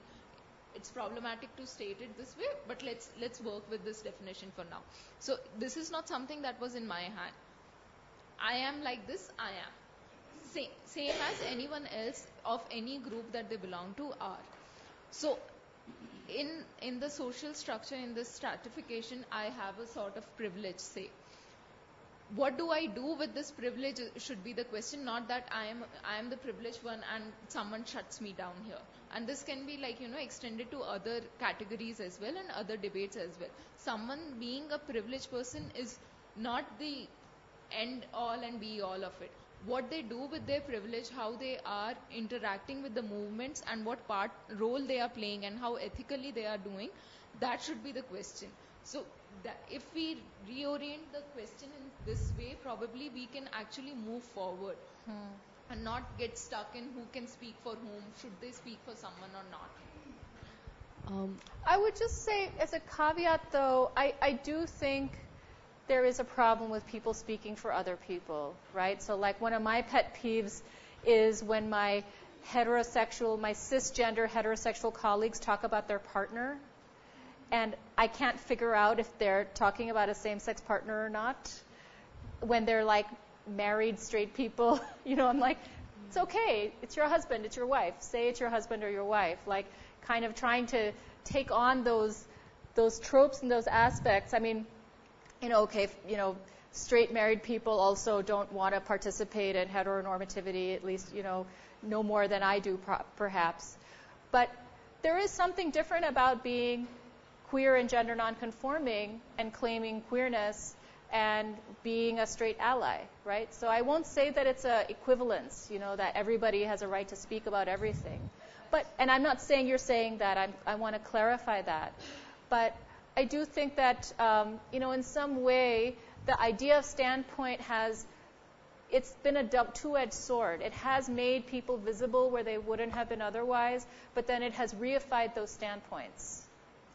Right, it has fixed them as sites of authority within an unequal paradigm.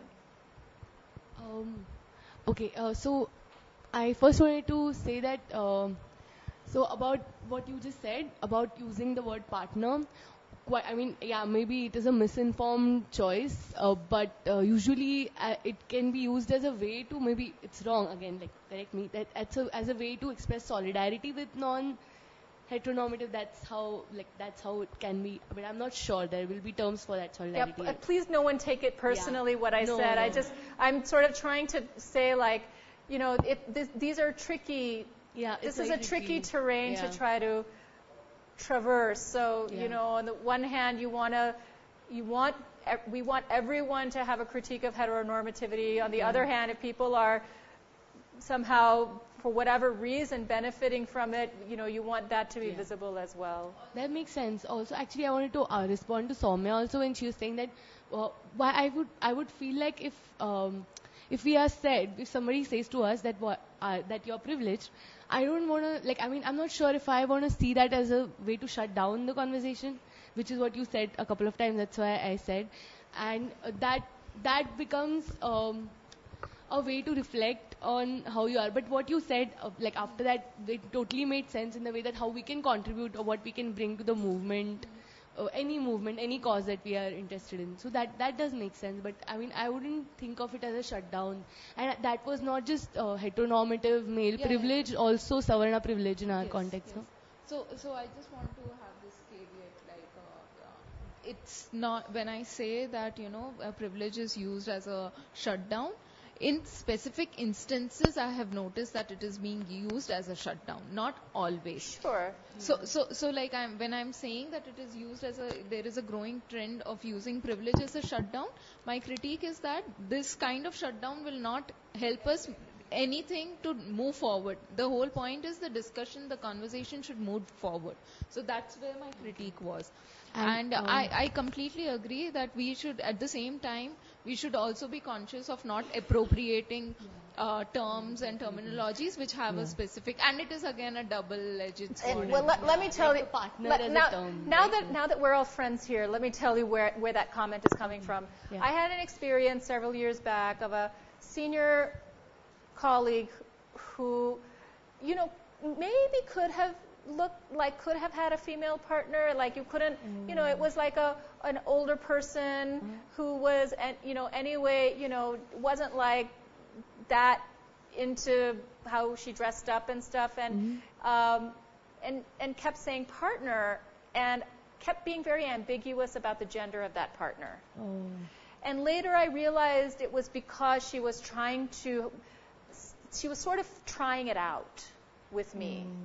And I felt very bad after that interaction, because I thought this is probably the first time she's meeting a queer, gender nonconforming person who is also South Asian, and she's seeing what it feels like. She's sort of playing with it, when actually in her everyday life she says husband, she has children, she's very normative. So I think it has a potential to be abused like that. But then, now that I'm older and I have younger colleagues and friends, I was younger at that time. Now it's a different moment, right? Now a lot of people are saying partner because they're actually fed up of the regime of people understand that we're all laboring under a regime of heteronormativity. But that was actually an uncool way of, oh, it's a gay person. Let me try it. What's it like? Maybe, and, especially with me, it's like, will they think I'm gay? Then what will happen? There was some prurient interest in that too. So I just want to say it's not about anybody. No, but that totally makes sense, because,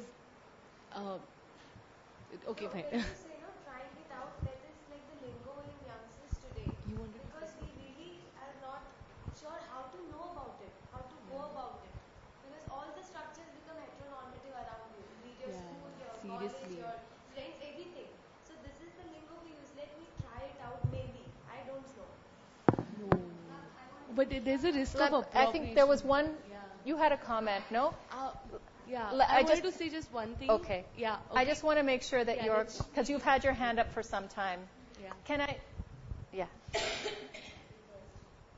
And we're running out of time also. I think my understanding of standpoint, and I want people actually to correct me if I'm wrong, is I came to it as a complete new, I was a new scholar. It was my MA at the time of my MA. And what I took from it is that we should not devalue lived experiences of oppression. Yes. So even as allies of any particular movement where we happen to be from a dominant group, I would say that, of course, it affects all of these structures, caste, sexualities, they affect us all in some way or another.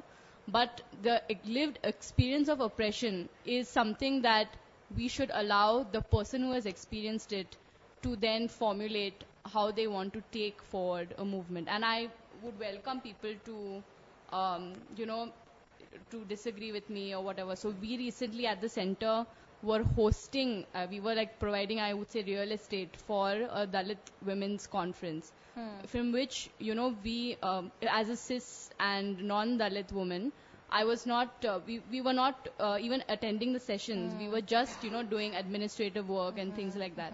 So that experience is very, it sort of, it underlined what I already theoretically knew, was that in such a space, I'm not going to say anything. I sometimes won't even be allowed to access those. And I think that's a great sessions. example of allyship. Yeah. Right? You have space, you give it to people. You make space. You use your space to make more space. Sorry to cut you off, but I totally agree with you. Yeah, over. I just had a comment to this whole partner discussion.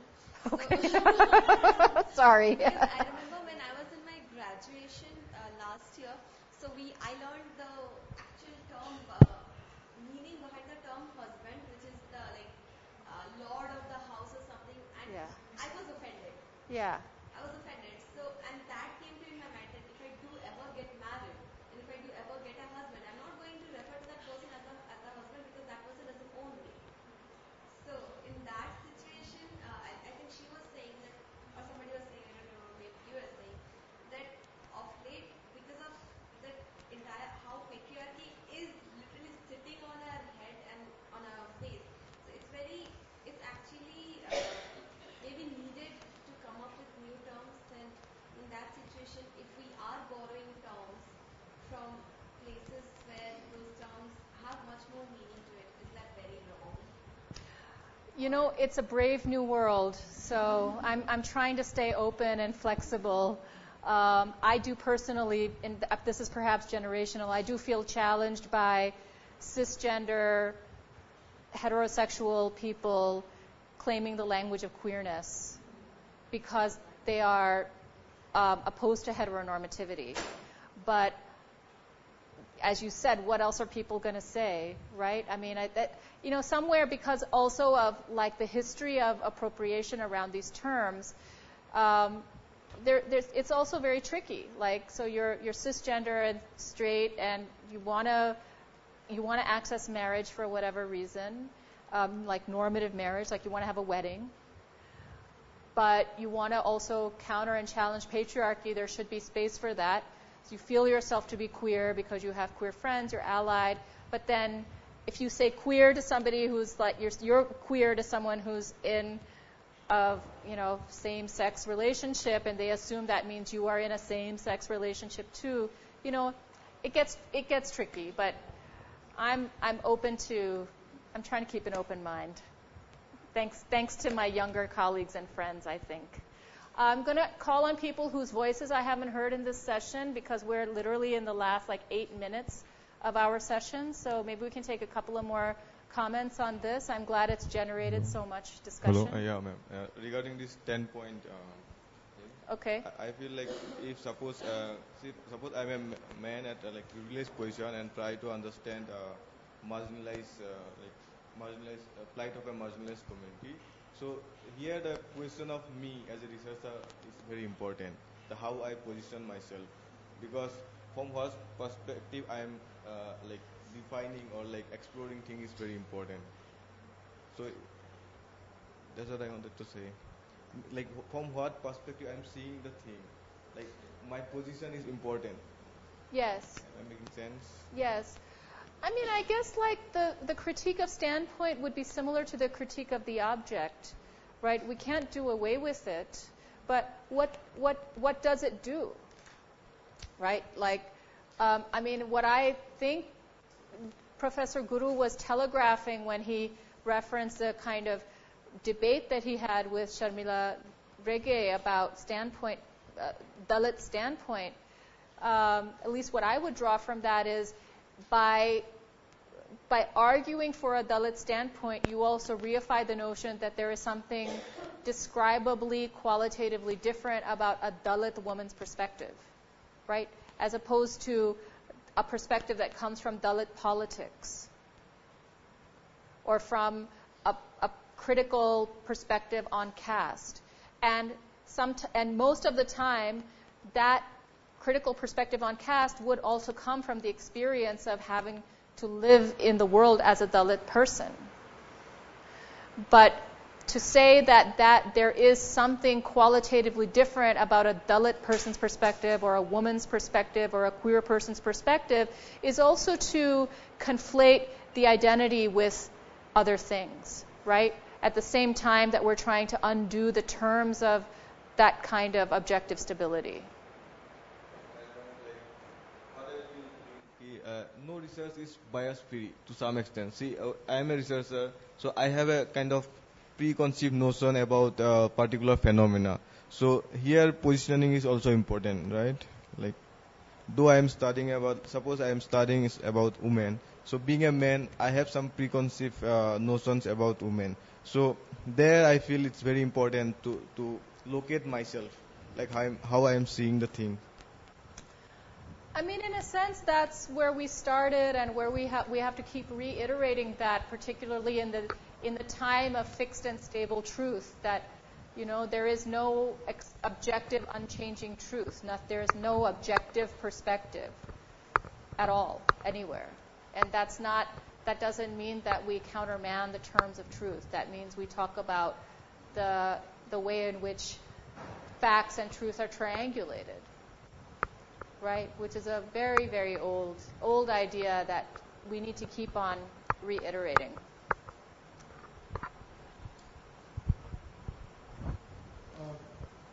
This is like from a conference on disability studies. Yes, thank you. Where another term we have not discussed this week at all. Yes. Yes. So there basically, I mean, you know, a lot of people who were not disabled, they were also becoming sort of conscious of that one point of time one could be disabled, and we need some sort of disabled-friendly campuses. Basically, it was about disabled, sort of friendly campuses where you need to have lift, elevator, ramps, okay, where one could walk. Disabled Sure. could walk easily. So I mean, what I'm finding in this entire debate is the connectivity, where Robert Wegman's footnote was about minority. Yes. Okay, it's not a numerical, statistical terminology, but anyone could be minority at one point of time. Of course. Okay, so if you do not have, say, empathy for minority, okay, when you become actually minority at one point of time, you realize that you have committed sin, not actually being, sort of empathetic or having a solidarity to that particular individual. Because again, it's a location which is changing, or temporality, yes, which is actually making you marginalized, and sometimes you become privileged, right? So that's a dichotomous situation. Yeah, and there isn't necessarily a clean resolution, right? I mean, in a way, I'm sort of sharing my own misgivings about straight and cisgender allyship, because here I am banging on all week about destabilizing fixed objects and all of this, and then I seem to be saying, but I'm queer and gender nonconforming, so I talk differently than somebody else, right? I mean, it's a very tricky, very, very tricky terrain, and I'm not sure what to do except to continue to try to make the power within these discourses visible. Somebody.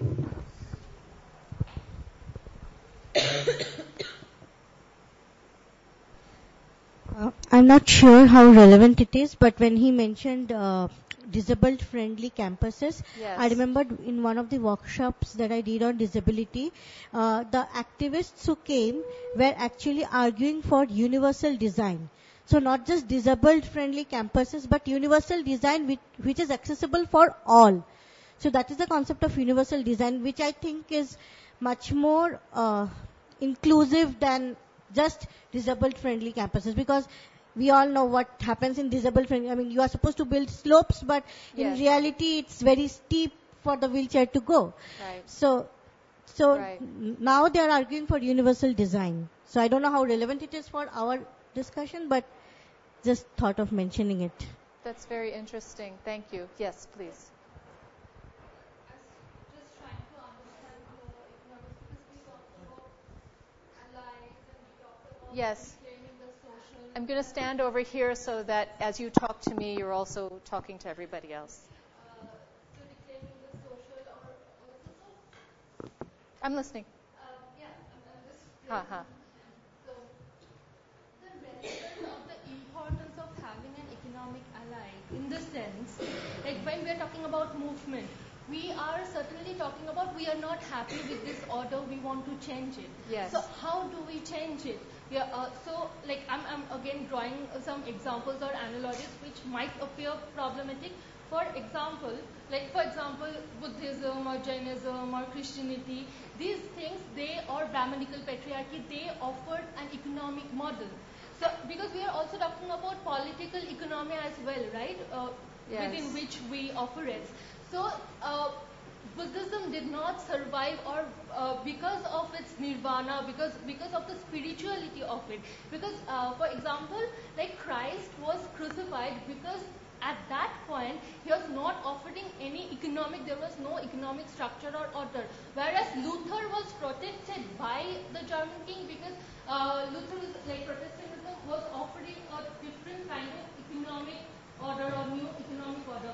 Or for example, when we talk about capitalism or communism, there is a development structure. So when we talk about feminist movement or any kind of movement, this how to protect or how to like when we need to offer something. If we operate within or if we are trying to fit inside the political economy we are living, so how that will change? I mean, what is sometimes I think that do we not, because there is this thing that capitalism is reappropriating feminism and people are not happy about it. So what is that?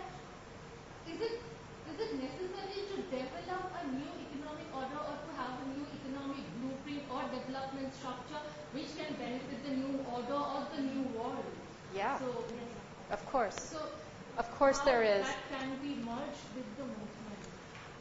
I mean, we're at the end of our time, so I'm not going to pretend that I can summarize all of this wonderful comments, but what I feel from what you've just said and from what others have said is that people are interested in thinking productively, right?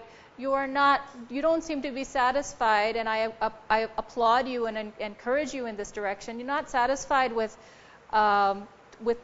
existing within a deconstructive mode, right? You're interested in building something, and that will take time, that takes effort, that takes a lot of thinking and heart.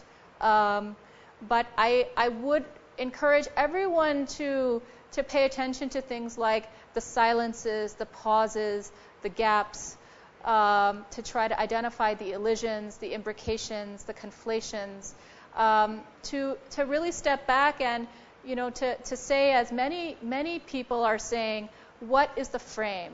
What is the frame that we are using to describe and analyze the archive and, in that sense, the field in which we are trying to make our analytic interventions? What is that frame? So I'm actually going to conclude our discussions there.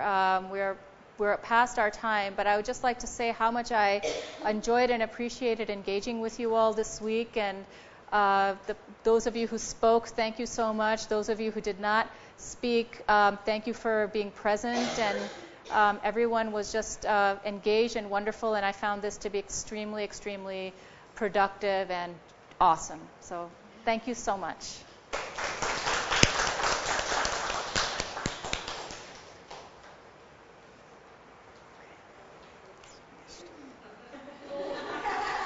Finished, right? Okay. Now,